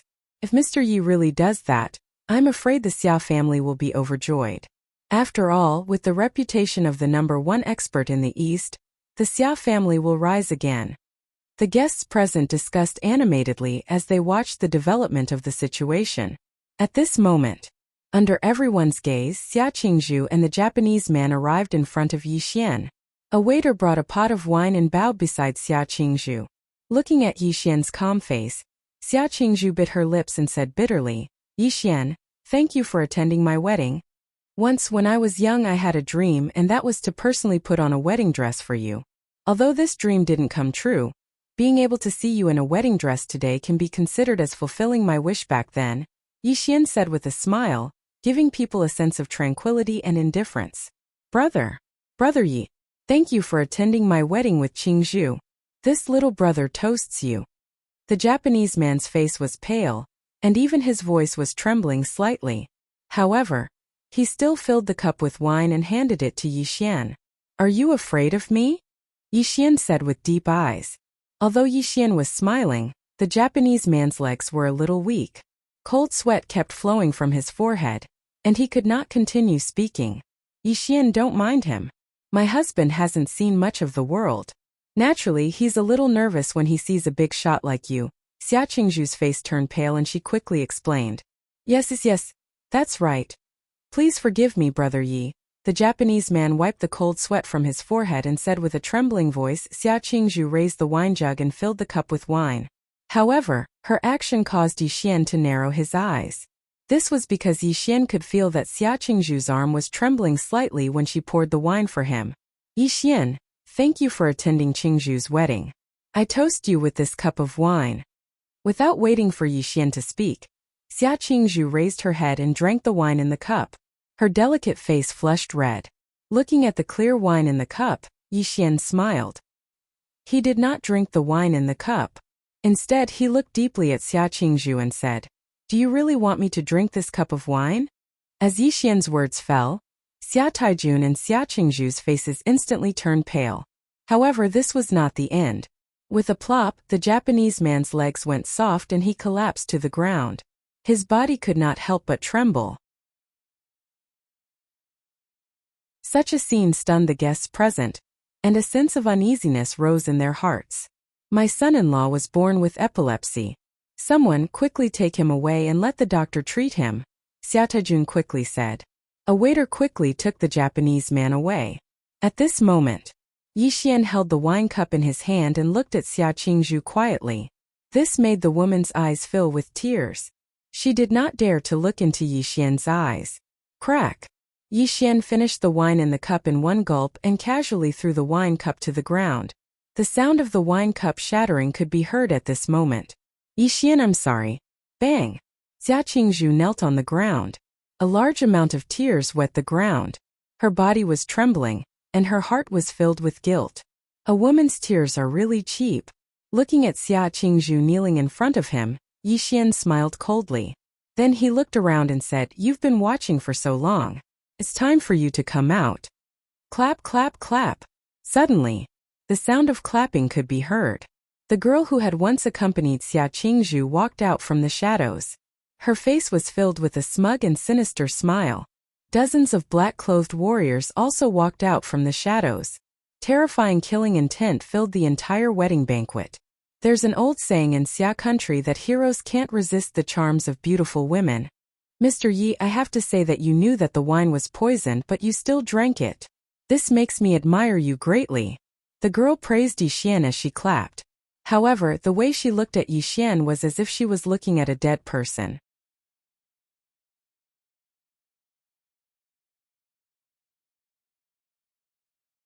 Chapter 165. Let me introduce myself. I'm the 14th head of the Muramasa family, Muramasa Yoshiko. Perhaps you don't know me, but my useless brother, Muramasa Haoyue, died in the hands of your subordinates. Muramasa Yoshiko smiled and bowed to Yi Xian, appearing gentle and polite.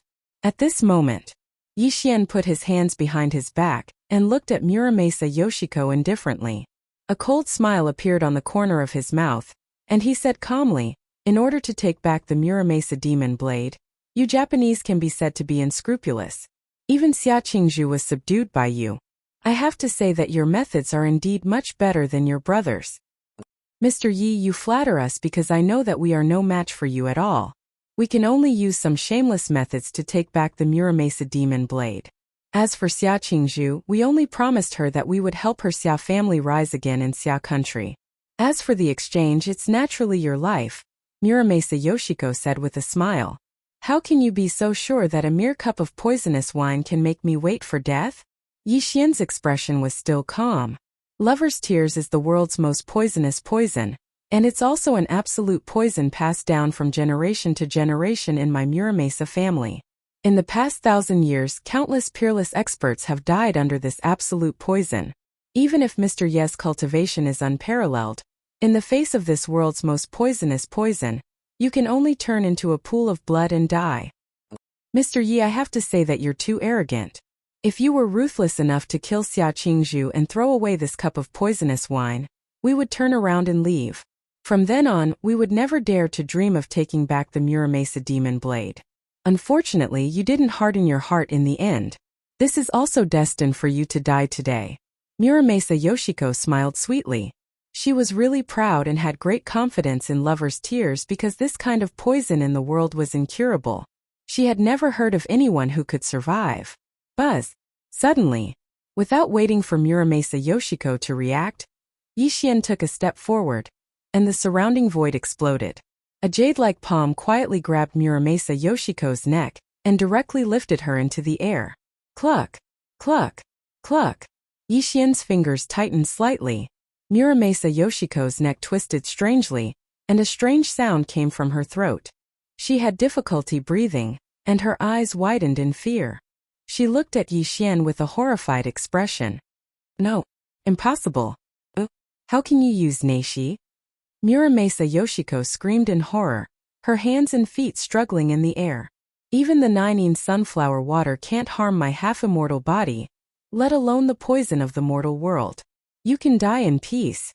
Yi Xian smiled sinisterly, and a terrifying force came from his palm. Muramasa Yoshiko's neck was broken and she died. Bang! Yi Xian casually tossed the woman's corpse to the ground as his cold voice rang out. "Beichen, kill them all. Leave no one alive.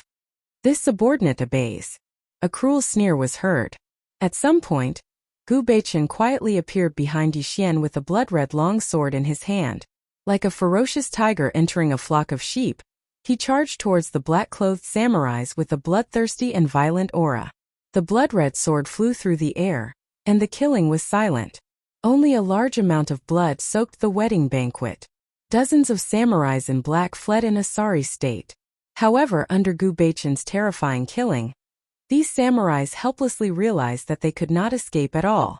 They could only become lambs waiting to be slaughtered. At this moment, Yi Xian's expression was cold and ruthless. The blood-red light around him slowly bloomed. He was silently watching Xia Qingzhu. Xia Taijun had already knelt on the ground, his legs weak. His eyes were filled with despair.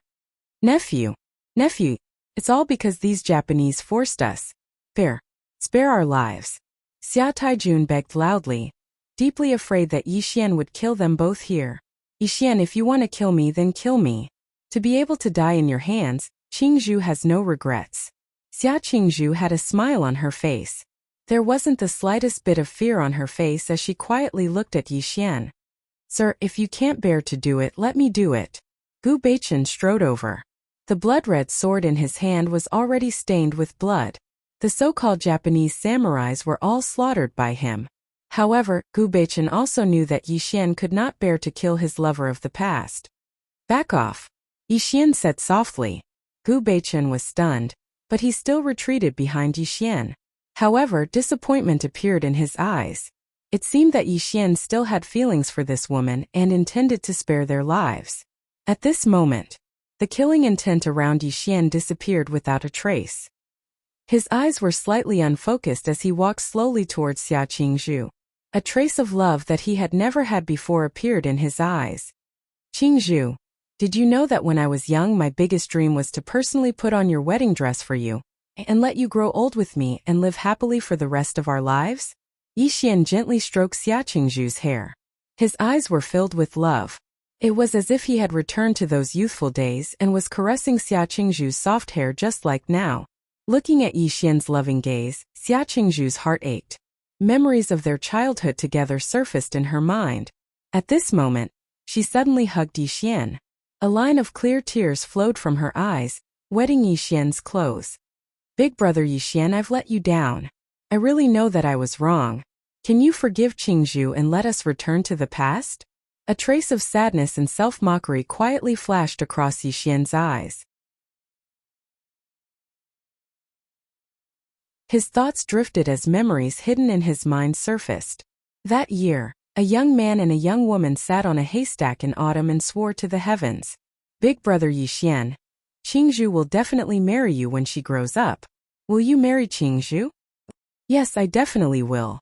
As long as Qingzhu doesn't leave me, I, Yixian, swear to the heavens that I will definitely marry you. Childhood sweethearts, innocent childhood sweethearts. A young man and a young woman played and chased each other into the distance. This was a memory that Yixian would never forget.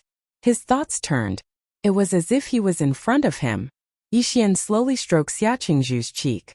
Xia Qingzhu's exquisite face seemed to have turned into a young girl of the past. It made his eyes blurry and wet. Crack. Suddenly, the sound of bones breaking could be heard. A jade-like hand was wrapped around Xia Qingzhu's neck. Large amounts of blood flowed from Xia Qingzhu's mouth. Her eyes were unfocused as she stared blankly at the man in front of her. She was unable to speak for a long time. Why? Blood continued to flow from the corners of Xia Qingzhu's mouth, soaking her pure white wedding gown into a beautiful and mournful color. Even at the moment of her death, she could not believe that Yixian would be so heartless as to personally end her life. Xia Qingzhu, do you still remember? That year at Zhongnan Hospital when I was seriously ill and on the verge of death, you also shed a tear. Then you resolutely left my side. From that moment on, I knew that this so-called love was only my own wishful thinking. You, Xia Qingzhu, have always placed your own interests above all else. Yixian's eyes, which had been filled with love, gradually turned cold. When his eyes opened and closed, they were filled with ruthlessness and mercilessness. Today you were able to kill me with poisoned wine in exchange for a chance for the Xia family to rise again because you knew that even if you failed, I, Yixian, would not kill you for the sake of our past relationship. Yixian's lips curled into a sinister smile as he said this. His voice was cold and harsh as he said, however, you don't understand me at all. You really don't understand me. I'm no longer the green and tender youth of the past. The so-called bonds of love are nothing but a joke in my eyes. Ever since you left that year, the young girl I loved was already dead. Now you're just a stranger in my eyes. Crack. Yixian broke Xia Qingzhu's neck with a smile, causing her body to gradually turn cold. However, her eyes were wide open as she died, filled with great unwillingness and confusion. Even at the moment of her death, she could not believe that Yixian would kill her with his own hands.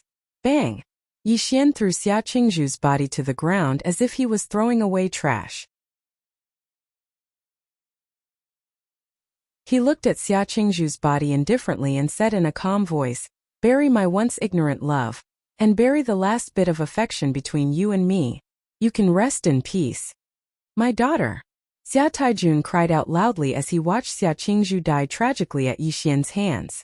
Gu Beichen stared at the scene in front of him in a daze. His eyes were filled with horror. He had never thought that Yixian would be so vicious and merciless.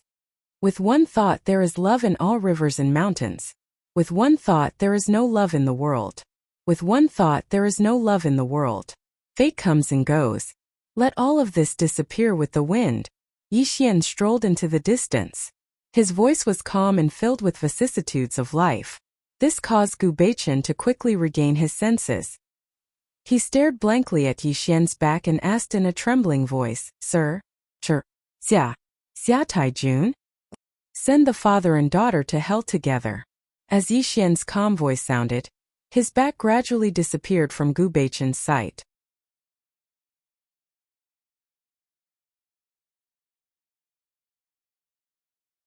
Chapter 166. Qingyun Bungalow. In the dark dungeon, the sound of a whip lashing could be heard from time to time. It was accompanied by painful howls, sending chills down one's spine. A Japanese man was tied to a wooden stake. His skin and flesh were lacerated. Gu Beichen was whipping him fiercely, causing him to howl in agony. He was enduring unimaginable pain. Tap tap tap. A series of footsteps came from outside the dungeon. With Fatso Huang accompanying him, Yixian strolled into the water dungeon. This also made Gu Beichen put away his whip and quickly walk towards Yixian. Sir, we've interrogated him. This person is a member of the Muramasa family. This time the Muramasa family used Xia Qingzhu and her father to take back the Muramasa demon blade, Gu Beichen said. Mr. Yi, I beg you. Please give me a quick death, the Japanese man said weakly. Because of Gu Beichen's vicious whipping, he was already seriously injured and on the verge of death. Listening to Gu Beichen's report, Yixian nodded slowly. Actually, there was no need to interrogate him. Yixian could guess that the Muramasa family used Xia Qingzhu to deal with him. It could only be to take back the Muramasa demon blade. However, Yixian did not understand one thing. Although the Muramasa demon blade was important, it was just a weapon. However, for the Japanese to value it so much, it was definitely not that simple. Bring him over. I have something to ask him, Yixian said softly. Soon Gu Beichen brought the Japanese man to Yixian and made him kneel on the ground. He groaned from time to time. It was obvious that the pain on his body was somewhat unbearable. Tell me, what's the secret of the Muramasa demon blade? Yixian said calmly and looked at the person at his feet indifferently. Mr. Yi, I've said everything that needs to be said. This blade is the treasure of the Muramasa family. Naturally, we have to take it back, humph. Fatso Huang snorted coldly. His voice was cruel as he said, looks like you won't cry until you're in the coffin. Since that's the case, don't blame me for being ruthless. Ah! Fatso Huang twisted the man's arm into the shape of a fried dough twist, causing the man to wail in agony before fainting. A basin of cold water was poured on this person, instantly waking him up from his coma. However, the pain coming from his right arm made him spasm on the ground. It was obvious that he was in extreme pain. I'll talk. The Japanese man's mind had completely collapsed. Like spilling beans, he revealed the secrets of the Muramasa demon blade. Muramasa's demon blade was one of Japan's divine weapons. It contained unimaginable power, and this was something that everyone knew. But this wasn't the most important thing. The most important thing was that the Muramasa demon sword was a key to open the door to the spirit-branded retainer. Legend has it that the long-lost Kusanagi sword was hidden within the Shikigami's door. Legend has it that the Kusanagi sword was the sword of a god, and possessed the power to destroy the heavens and earth. Since ancient times there had been a legend in Japan. Whoever could open the door to the spirit-branded retainer would be able to dominate the entire world. However, the Japanese royal family had never found out where the door to the spirit-branded retainer was. Although the Japanese royal family had not found the door to the spirit-branded retainer, they could not afford to lose the Muramasa demon blade. This was also the reason why the Emperor of Japan ordered the Muramasa family to take back the Muramasa demon blade from Yixian at all costs. Yixian, I've said everything that needs to be said, but I want to tell you, even if you're the #1 expert in the East, you're still just one person. If you want to fight against the strength of an entire country, you'll only die without a burial ground. The Japanese man laughed bitterly. Blood flowed out of his mouth uncontrollably. He had actually committed suicide by biting his tongue. The strength of an entire country? Yixian muttered to himself. The corners of his mouth curled up into a cruel smile. His voice was unfathomable as he said, since you Japanese are courting death, then I'll play a good game with you. Jiangnan Airport. A flight to Japan was docked here. A large number of passengers were boarding the plane. Sir, are you really going to Japan alone? Fatso Huang asked with a worried expression. Wu Juexian has brought the members of the Mansion of the Dead to the west. With you guarding Jiangnan City, I can rest assured. With the Muramasa demon blade in my hands, the Japanese will definitely not let this matter rest. I'm a vengeful person. Since the Japanese dared to attack me, they'll have to pay a price. If I keep silent, won't the world think that I, Yi Xian, am easy to bully? Yi Xian smiled coldly and boarded the flight to Japan. However, his appearance had also undergone a great change at this moment. Japan Emperor Pavilion. The Emperor of Japan's face was ashen. All the jade objects around him had been shattered. A group of courtiers trembled as they endured the Emperor's thunderous fury. Trash, you're all trash. What should we do? What should we do now? Not only did we fail to take back the Muramasa demon blade, but dozens of Japanese samurai were also killed. I'm afraid that Yi Xian already knows that this was done by Japan. How can he let this matter rest? The Emperor of Japan roared. If one listened carefully, they would notice that his voice was trembling. Emperor, please calm down. The most important thing now is whether the secret of the Muramasa demon blade has been found out by Yi Xian. If he knows about this, it won't be a good thing for Japan, a courtier said worriedly. So what if he knows? Even we Japanese can't find the gate of Shikigami. How can he, a mere person from Xia, find the gate of Shikigami? That's right. Even if Yi Xian's cultivation is unparalleled and he's the #1 expert in the East, don't forget that he's just one person. How can he fight against the entire Japan with his bravery? In my opinion, find an opportunity to lure Yi Xian to a place where no one is around and directly launch an intercontinental missile. I don't believe that his body is made of diamond. Could it be that he can remain unharmed under an intercontinental missile? All sorts of discussions were heard, causing the Emperor of Japan's expression to turn extremely gloomy. Enough, you bunch of idiots. If we really use the intercontinental missile, not only will Yi Xian die, but even the cities in Xia will be destroyed. At that time, Xia won't let this matter rest. There will definitely be a war to destroy the country. How can Japan be a match for Xia? Don't you even have this bit of self-awareness? As the Emperor of Japan roared furiously, the courtiers kept quiet out of fear and once again fell into dead silence. Looking at the disappointing courtiers, the Emperor of Japan sighed helplessly and said in a slightly dispirited voice, "Pass down my order. Don't provoke Yi Xian for the time being. Send the Foreign Affairs Minister to Xia. No matter what conditions they raise, as long as Yi Xian can return the Muramasa demon blade, Japan will definitely satisfy them. All of you leave." As the Emperor of Japan dismissed everyone, he leaned weakly on his golden throne and kept rubbing his temples. Clearly, he was extremely frustrated. However, what the Emperor of Japan didn't know was that Yi Xian was currently heading towards Japan.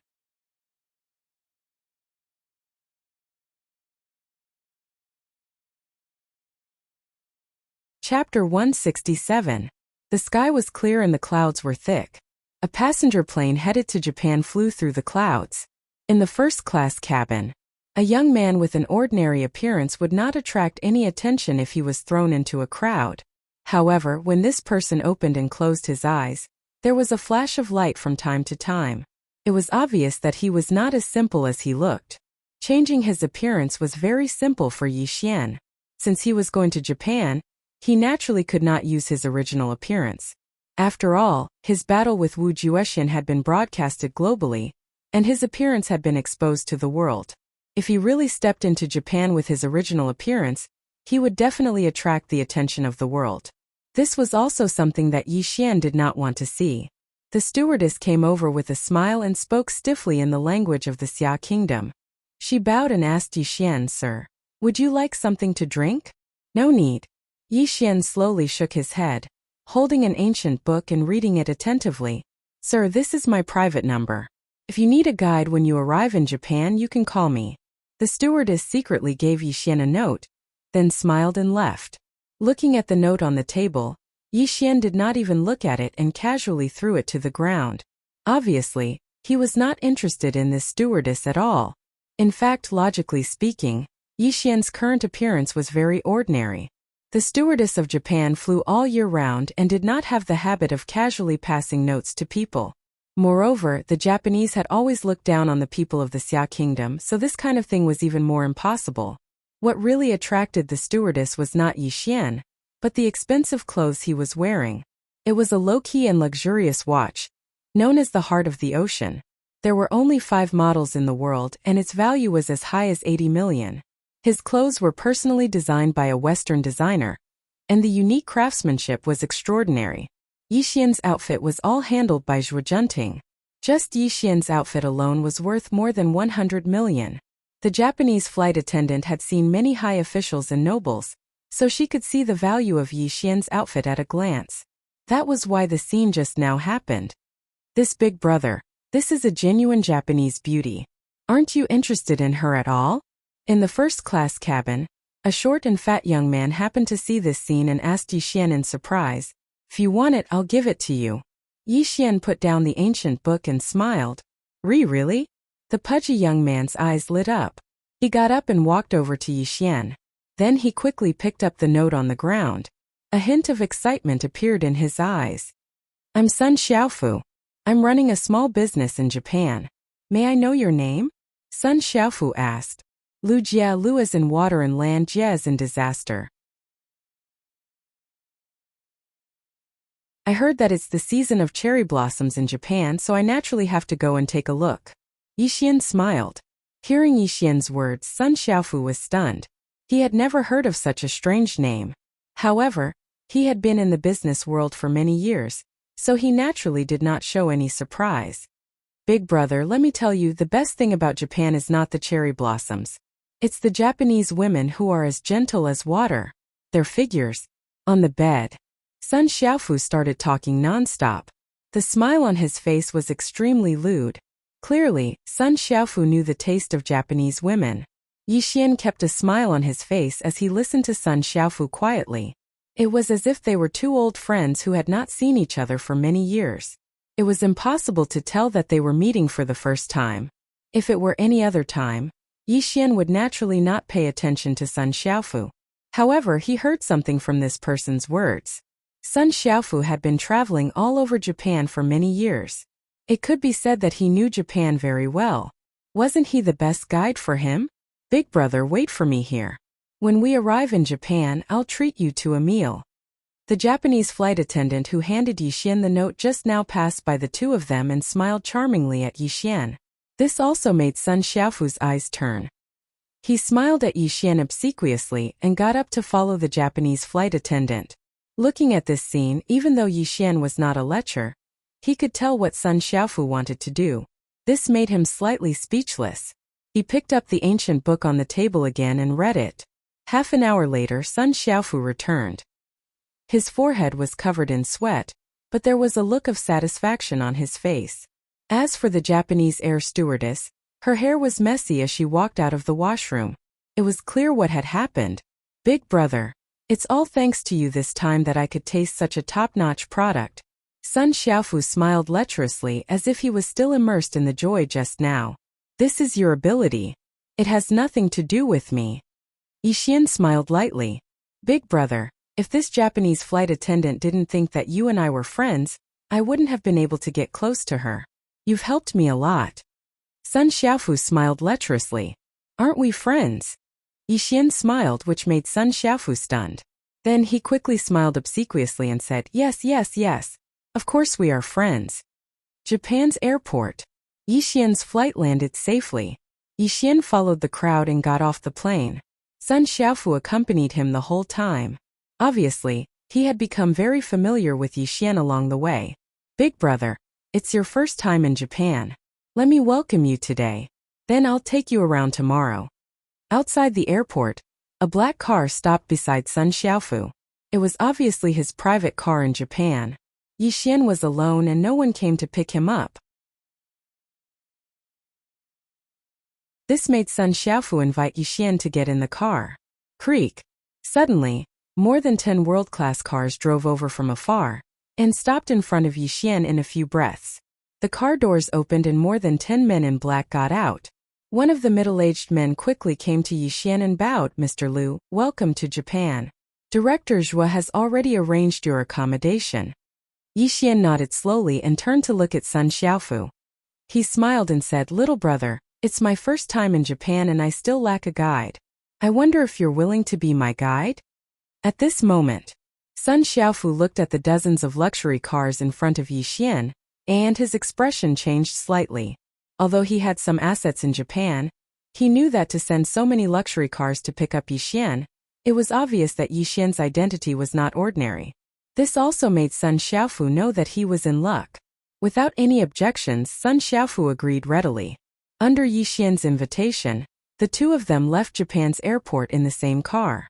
However, what Sun Xiaofu did not know was that Yi Xian might be his benefactor, but he was also an extremely terrifying demon who would bring unimaginable chaos to Japan.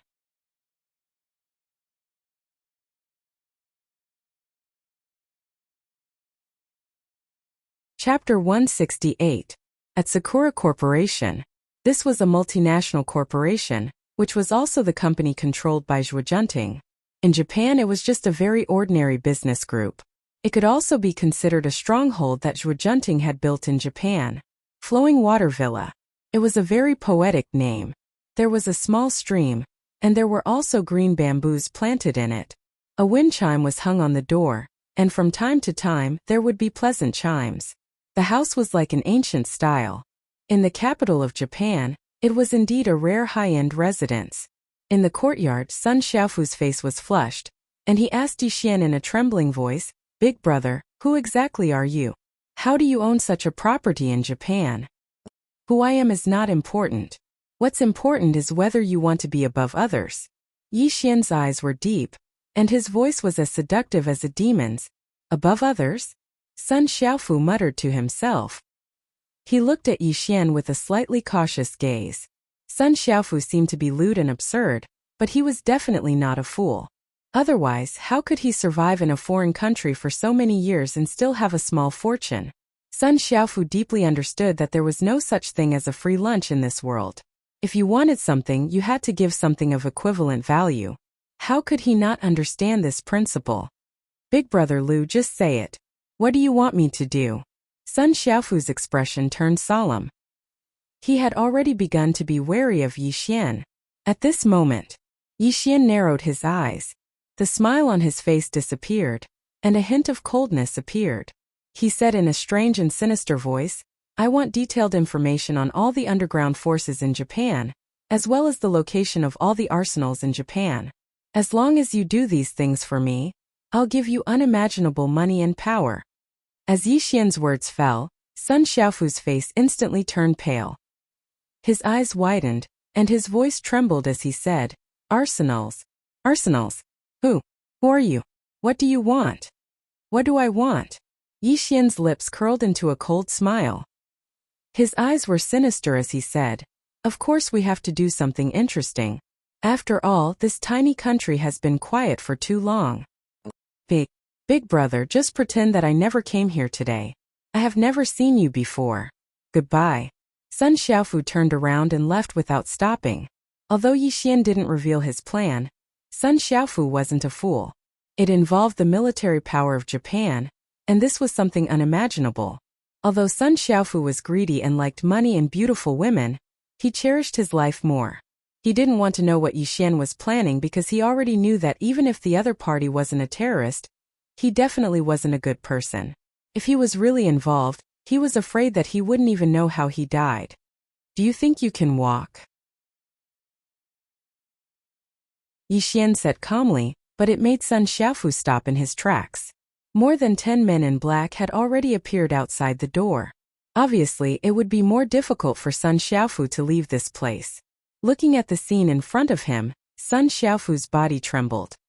He turned around and knelt down in front of Yi Xian, crying loudly, "Big brother, I have an 80-year-old mother and a wife to support. Please let me go." "TSK, TSK, TSK. Yi Xian slowly shook his head and slowly helped Sun Xiaofu up. With a warm smile on his face he said, "Little brother, didn't you have a lot of fun with that Japanese stewardess on the plane? As long as you work for me loyally, I can let you play with such a woman every day. You can even have billions of dollars and enjoy the happiness of having multiple wives. Isn't that great?" No, big brother. I beg you to let me go." Sun Xiaofu's tears flowed down. If he had known that this would be the result, he wouldn't have hit on Yi Xian on the plane even if he was beaten to death. He hated that Japanese stewardess even more. Looking at Sun Xiaofu's tear-stained face, Yi Xian slowly shook his head. A look of pity appeared on his face. He sighed and said, "Since little brother has no intention of helping me, then don't blame me for being heartless." When Yixian said this, the warm smile on his face disappeared and his expression became vicious. He said in a cold voice, "Men, take him away. Chop him up and feed him to the dogs." Yes, more than 10 men in black quickly entered. Without any nonsense, they pulled Sun Xiaofu out like a dead dog. This made the man's face turn pale. He shouted at Yixian, "Big brother, spare me, spare me. I promise you, I promise you. Let him go." A slight smile appeared on the corner of Yixian's mouth, causing the dozen or so black-clothed men to quickly retreat. Sun Xiaofu, on the other hand, was so scared that his legs went limp. He directly collapsed to the ground and didn't recover for a full 10 breaths of time. Yixian walked to Sun Xiaofu and patted his shoulder affectionately. "Little brother, as long as you work for me loyally, I won't mistreat you." "Men, take him down to enjoy the passion of the Japanese beauties," Yixian said softly and asked a man in black to help Sun Xiaofu out of the courtyard. It was also at this moment that a middle-aged butler quietly appeared behind Yixian. He said with a slightly puzzled expression, "Mr. Yi, this kind of third-rate person is not important at all. No matter what plan you have, we will definitely complete it for you." "What's your name?" Yixian asked calmly. "I'm Yi, an outer member of the underworld. I'm responsible for gathering information in Japan." The middle-aged butler bowed to Yixian. "Humph. Gathering information?" Yixian snorted coldly and said in a cold voice, "If you're really so useful, why didn't you find out that Muramasa Yoshiko went to Jiangnan? Why did you let me personally step into Japan?" Bang! As Yixian's words entered his ears, Yi was instantly drenched in cold sweat. He knelt in front of Yixian, his body trembling uncontrollably as he said, "Please, please punish me, Nether Lord. It's us who are useless." Unfortunately, Yixian was unmoved by Yi's apology. This made the man grit his teeth, take out a dagger, and cut his left arm. Puffed fresh blood splattered as the man cut off his arm. A large amount of blood flowed out. Then he kowtowed to Yixian again and said in a trembling voice, "Please forgive me, Nether Lord. I'll definitely make up for my mistakes and not let you down. I'll let it go this time, but remember this. If there's a next time, you'll have to stretch out your neck and end your own life," Yixian said calmly. "Yes, I'll take my leave." Yi endured the pain of losing his arm and left. It was obvious that he was lucky to be able to keep his life. In the courtyard, Yixian narrowed his eyes and slowly shook his head. He was already dissatisfied with these outer members of the underworld.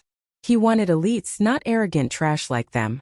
As for Sun Xiaofu, although he seemed to be greedy and lecherous, his words were well organized and he knew all sorts of things about Japan like the back of his hand. This was the talent that Yixian wanted, and compared to these outer circle members of the underworld, there was a world of difference.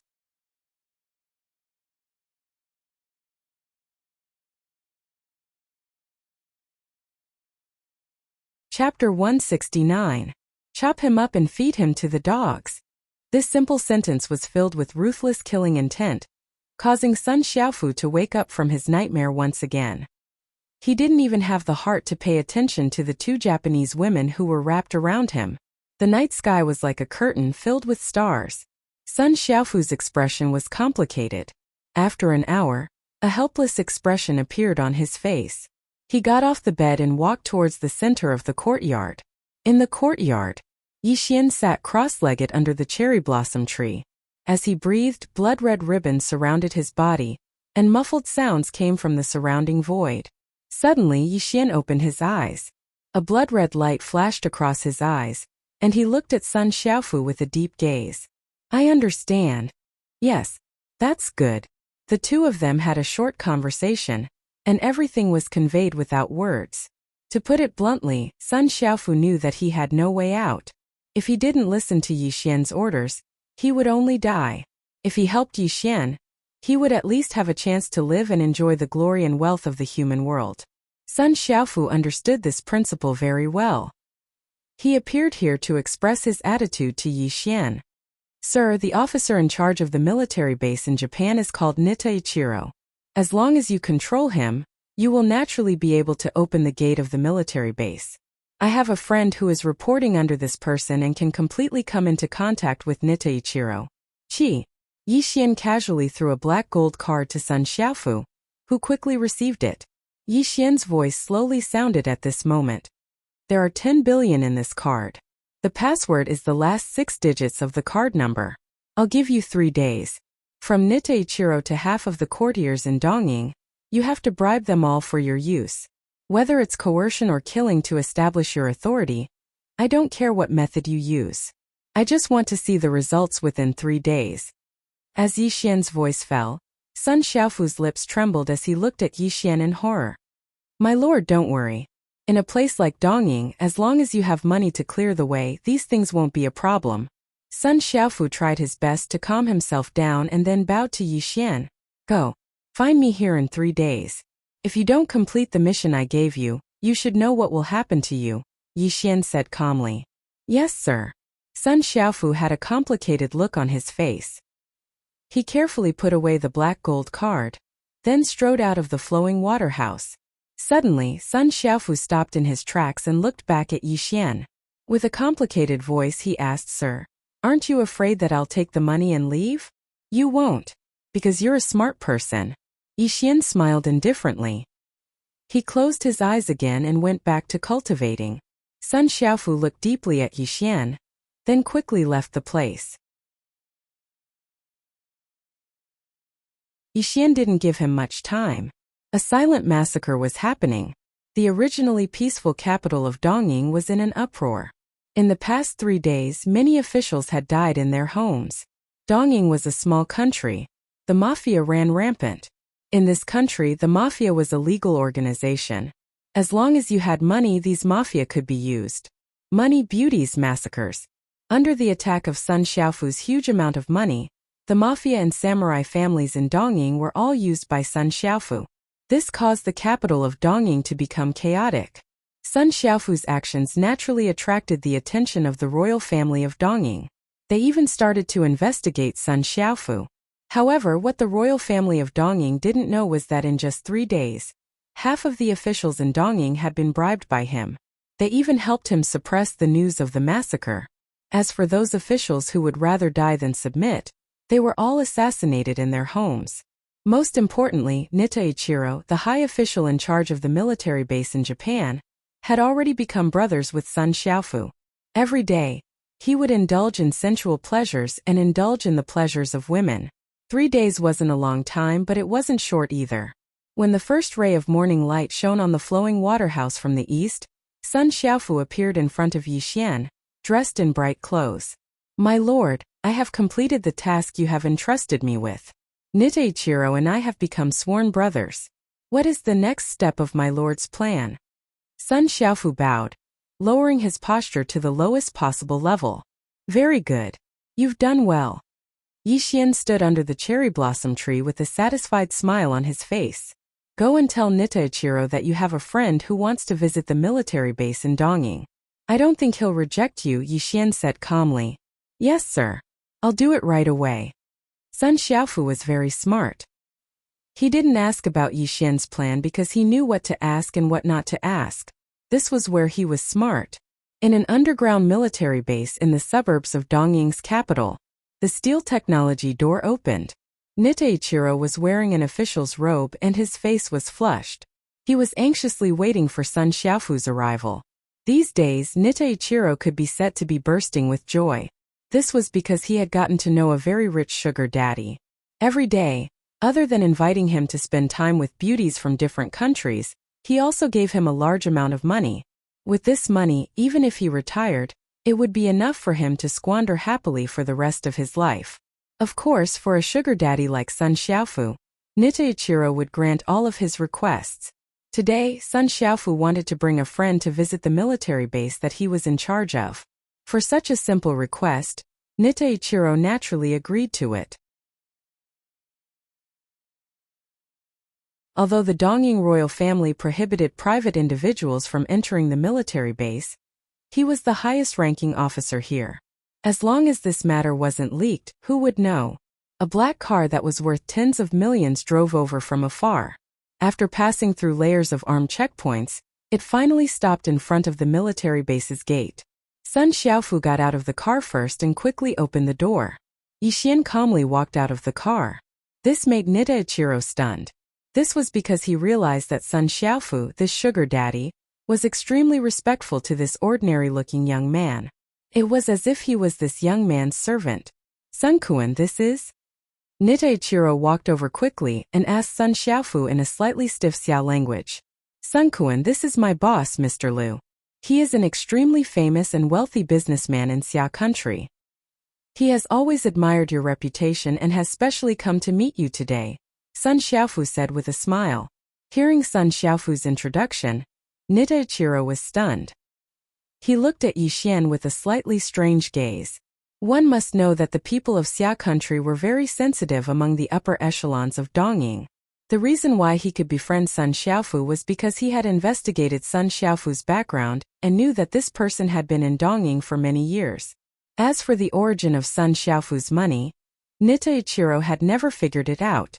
But now it seemed that Sun Xiaofu's money was related to this Xia country businessman. After figuring out the crux of the matter, Nitaichiro smiled. He wasn't afraid that Yixian was a spy from Xia country. After all, there were only two of them. It was simply impossible for them to cause any trouble in the military base that he was in charge of.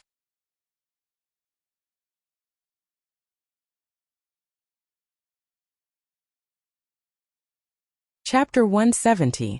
Hi, welcome, Mr. Liu. Nitaichiro bowed and looked at Yixian as if he was looking at a mountain of gold. I've long heard that Japan's military is powerful, and I've always wanted to see it for myself. Please lead the way, Mr. Nita. Yixian had an extraordinary bearing and had the aura of a superior, so Nitaichiro did not dare to underestimate him. He even invited the two of them into the military base. Along the way, he constantly complimented Yixian, and Yixian nodded slightly in response. Japan's military base. It was heavily guarded, and there were layers upon layers of checkpoints. Here one could see the most advanced equipment, all kinds of colorful technological weapons, and researchers in white coats. There were also fully armed Japanese soldiers who walked past them from time to time. A steel technology gate came into view in front of Yixian. After Nitaichiro entered the password, the steel gate rumbled open. Mr. Liu, this is the command room, and also the most important place in our military base. All military orders are transmitted from here. There were sophisticated electronic instruments, a large number of surveillance cameras, and many researchers walking back and forth. This was the scene that Yixian saw. When Yixian saw a super large instrument, his eyes lit up, and he slowly walked toward the instrument. What is this for? Yixian stroked the instrument in front of him and asked in a puzzled voice. Looking at this scene, Nitaichiro's expression changed. He quickly went forward and said, Mr. Liu, you can just look at this. Please don't touch it. Oh, this is our country's air defense combat system. It is also the most important part of this military base. Whether it is intercepting other countries' missiles or launching intercontinental missiles, it is all operated by this instrument, Nitaichiro quickly explained. Intercontinental missiles? Yixian muttered to himself, then looked at Nitaichiro strangely and said, so as long as this instrument is activated, it can directly launch intercontinental missiles at other countries? Looking at Yixian's smile, Nitaichiro was stunned. A faint sense of uneasiness rose from the bottom of his heart. He looked at Yixian with a slightly puzzled expression and said, that is true, but it is impossible for such a thing to happen. If we launch intercontinental missiles at other countries, it is simply provoking a war between countries. Even the emperor cannot bear such a crime. Haha. Suddenly Yixian laughed out loud, as if he had found something extremely interesting. This also made Nitaichiro and Sun Xiaofu stunned. They did not know why Yixian was laughing. Mr. Nitaichiro, Yixian said playfully, of course. I would like to see if the air defense combat system is really as powerful as you said. Huh. Mr. Liu. You really know how to joke. Nitaichiro forced a smile, but his eyes were already filled with vigilance when he looked at Yixian. A large number of soldiers quickly gathered behind him, and the guns in their hands were vaguely aimed at Yixian. Mr. Nitaichiro, do you think I am joking? Yi Xian's smile disappeared. His voice gradually turned cold, and a trace of brutality flashed across his eyes. Who are you?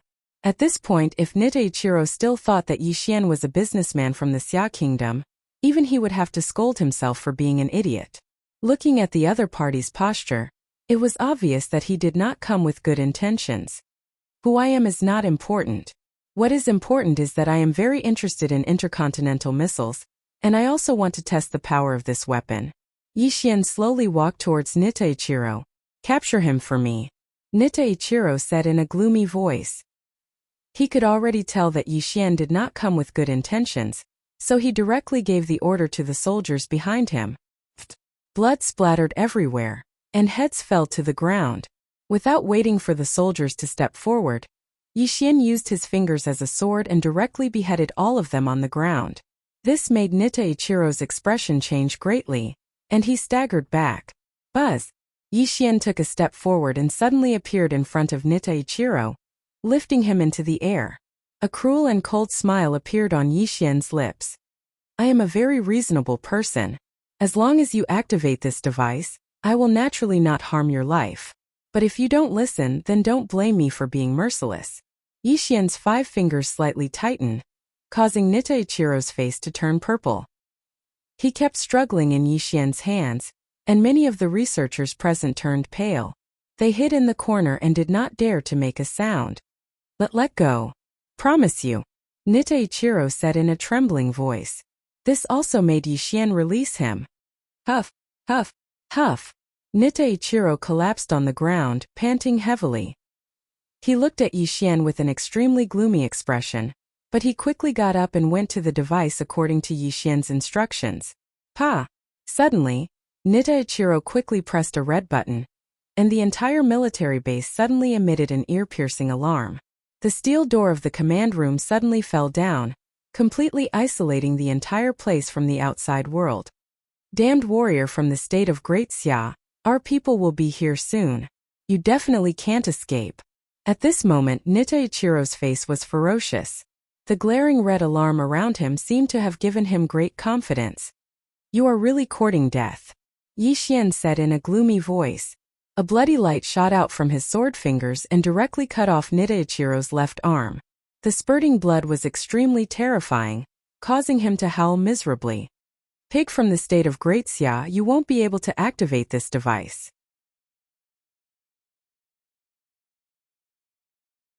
Kill me if you can. But let me tell you, you won't be able to walk out of here today. The only outcome for you is death. Niteichiro held onto the wound on his severed arm and roared loudly. His eyes were filled with viciousness.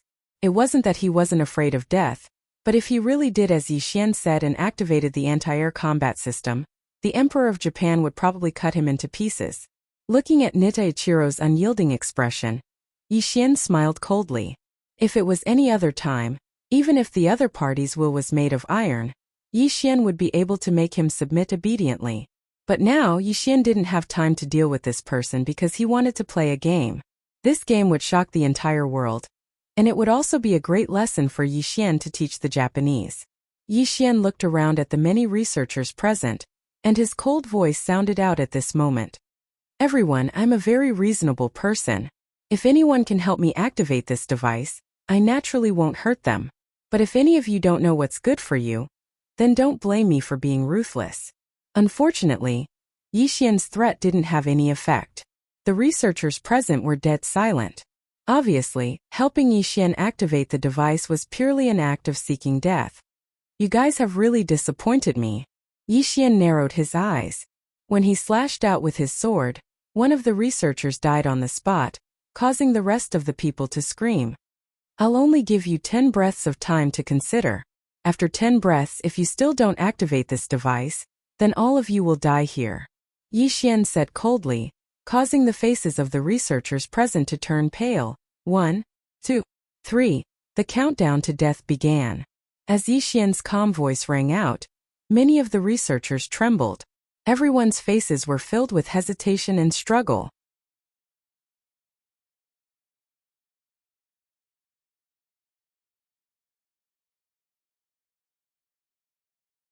Chapter 171. Time's up. It seems like you guys aren't afraid of death. Yixian smiled sinisterly. His palms were glowing, and the air around him was exploding. It was as if he was going to kill all the researchers in the next moment. Sir, it's not that we don't want to help you, but the key to activate this instrument is in Nita Ichiro's hands. Suddenly, a middle-aged researcher spoke with a trembling voice. It was obvious that he had finally collapsed under the pressure of death. With this person taking the lead, the rest of the researchers expressed their stance toward Yixian. You damned bastards! Nita Ichiro's face was ashen. His lips were trembling as he shouted angrily at the researchers present. Yixian waved his hand, and the key hidden in Nita Ichiro's chest was sucked into Yixian's hand. Then Yixian tossed the key to the middle-aged researcher. Activate this instrument right now, Yixian said coldly. Yes. Yes.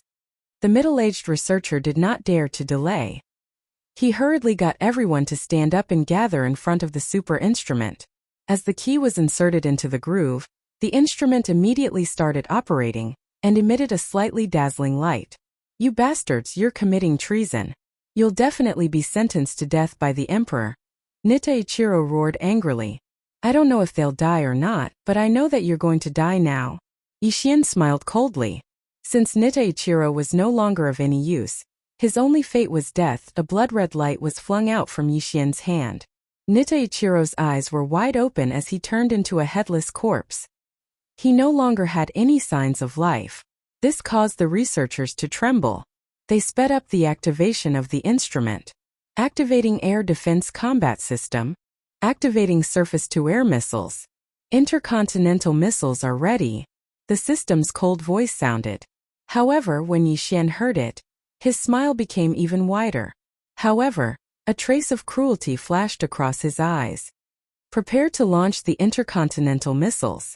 Target the Western powers. Yixian placed his hands behind his back and spoke in a calm voice. My lord. No. This will cause a war between our country and the Western countries. Hearing Yixian's order, the faces of the researchers changed drastically. They looked at Yixian as if they were looking at a lunatic. At this moment, Sun Xiaofu's face was pale. He quickly walked in front of Yixian and said with a trembling voice, My lord, you must not do this. This will cause chaos in the world. The Japanese will definitely not let us off. Ha! Yixian sneered again and again. His voice was cruel as he said, This game has just begun. You can wait and see who won't let go of who. Fire! Yixian said coldly. His eyes flashed with killing intent as he looked at the researchers present. It was obvious that if these people did not do as he said, they would end up in a horrible state. My lord, you must not do this. The middle-aged researcher trembled as he refused. He knew very well what would happen if he pressed the purple button in front of him. Crack! The sound of bones cracking could be heard. Yixian brutally broke the man's neck, causing the rest of the researchers to scream in horror. Do as I say. Otherwise you will end up like him. Yixian looked at the rest of the researchers coldly. A great fear of life and death swept over them. Target locked. 45 degrees north latitude. Sufficient fuel. The intercontinental missiles are ready and ready to launch. Fire! Pa! Yixian's face was ferocious. When his low voice sounded, a researcher pressed the purple button with trembling hands. An extremely terrifying scene appeared. Outside the military base, the earth was shaking. The intercontinental missile launch pads were operating. Terrifying flames burned at the tail of the intercontinental missiles. Then a loud explosion sounded. 10 intercontinental missiles soared into the sky. The blazing and terrifying flames broke through the sound barrier and shot toward the Western countries. At the same time, in the Western countries, the Air Defense Department was issuing an ear-piercing alarm. Sir, an intercontinental missile has broken through the East China Sea's airspace and is heading toward our country. The Western researchers were trembling and screaming. A white man was as pale as a sheet. He quickly picked up the walkie-talkie and roared, Activate the SSS-grade air defense system, and launch the A-02 annihilation missile immediately. We must stop the intercontinental missiles from entering our country's territory. The Western countries were the first to discover the incoming intercontinental missiles. They all entered a state of readiness. All kinds of air defense systems were activated rapidly. A large number of air defense missiles were launched. Obviously, they were trying to prevent this disaster from happening. Dongying military base. Yi Xian put his hands behind his back and calmly looked at the satellite screen in front of him. Many researchers were lying on the ground as if they had lost their souls. This was because they knew that when the intercontinental missiles headed west, they would be the biggest sinners in Dongying. Even if they did not die today, there would be no place for them in Dongying. My lord, are you crazy? At this time, Sun Xiaofu was already lying on the ground. His voice was trembling. He had never thought that Yi Xian would be so crazy. This wasn't a terrorist attack but a world war. If the Western countries found out about this, not to mention whether or not the Western countries would forgive Yi Xian, just the anger of the Japanese would be something that Yi Xian wouldn't be able to withstand. How dare you? There was a loud explosion and an angry roar. 100-meter-long blade aura broke the iron door, and an old man with silver hair rushed in. The terrifying earth energy around him buzzed and exploded. His eyes were filled with terrifying murderous intent as he looked at Yi Xian. Who are you? How dare you invade the Dongying military base and commit such a heinous crime? As the old man roared, countless Dongying warriors and soldiers surrounded the place. The black muzzles were pointed at Yi Xian as if they would shoot him into a sieve at any time. Who are you? Yi Xian smiled and said. The martial god of Dongying, Yamamoto Kazuto. The old man's hair and beard were fluttering as the earth energy around him exploded. The long blade in his hand emitted a cold blade aura, and an extremely terrifying aura had already locked onto Yi Xian. My lord, he is the most powerful man in Dongying. You must be careful, Sun Xiaofu warned. Sun Xiaofu shouted as his pupils constricted. The old man in front of him was the martial god of Japan. Legend had it that he had already reached the Khanate level. Other than being defeated by Wu Juexian, he had never been defeated in his life. He was revered by the Japanese. Martial god? The most powerful man in Dongying? Yi Xian looked at Yamamoto Kazuto indifferently and said coldly, You can die now. Boom! His palm was like the sky, suppressing everything. Yi Xian's body emitted a blood-red light. He slowly raised his right hand and when he slapped out, the void collapsed and was annihilated. You're tuning in to the Li Mei's Wuxia Whispers YouTube channel. We're so grateful for your support, and don't forget to subscribe to join us on this incredible journey through captivating stories. Your generosity through donations truly makes a world of difference, as it's the primary source of revenue that allows me to expand and enhance this channel for you. Thank you from the bottom of my heart for being a part of this adventure.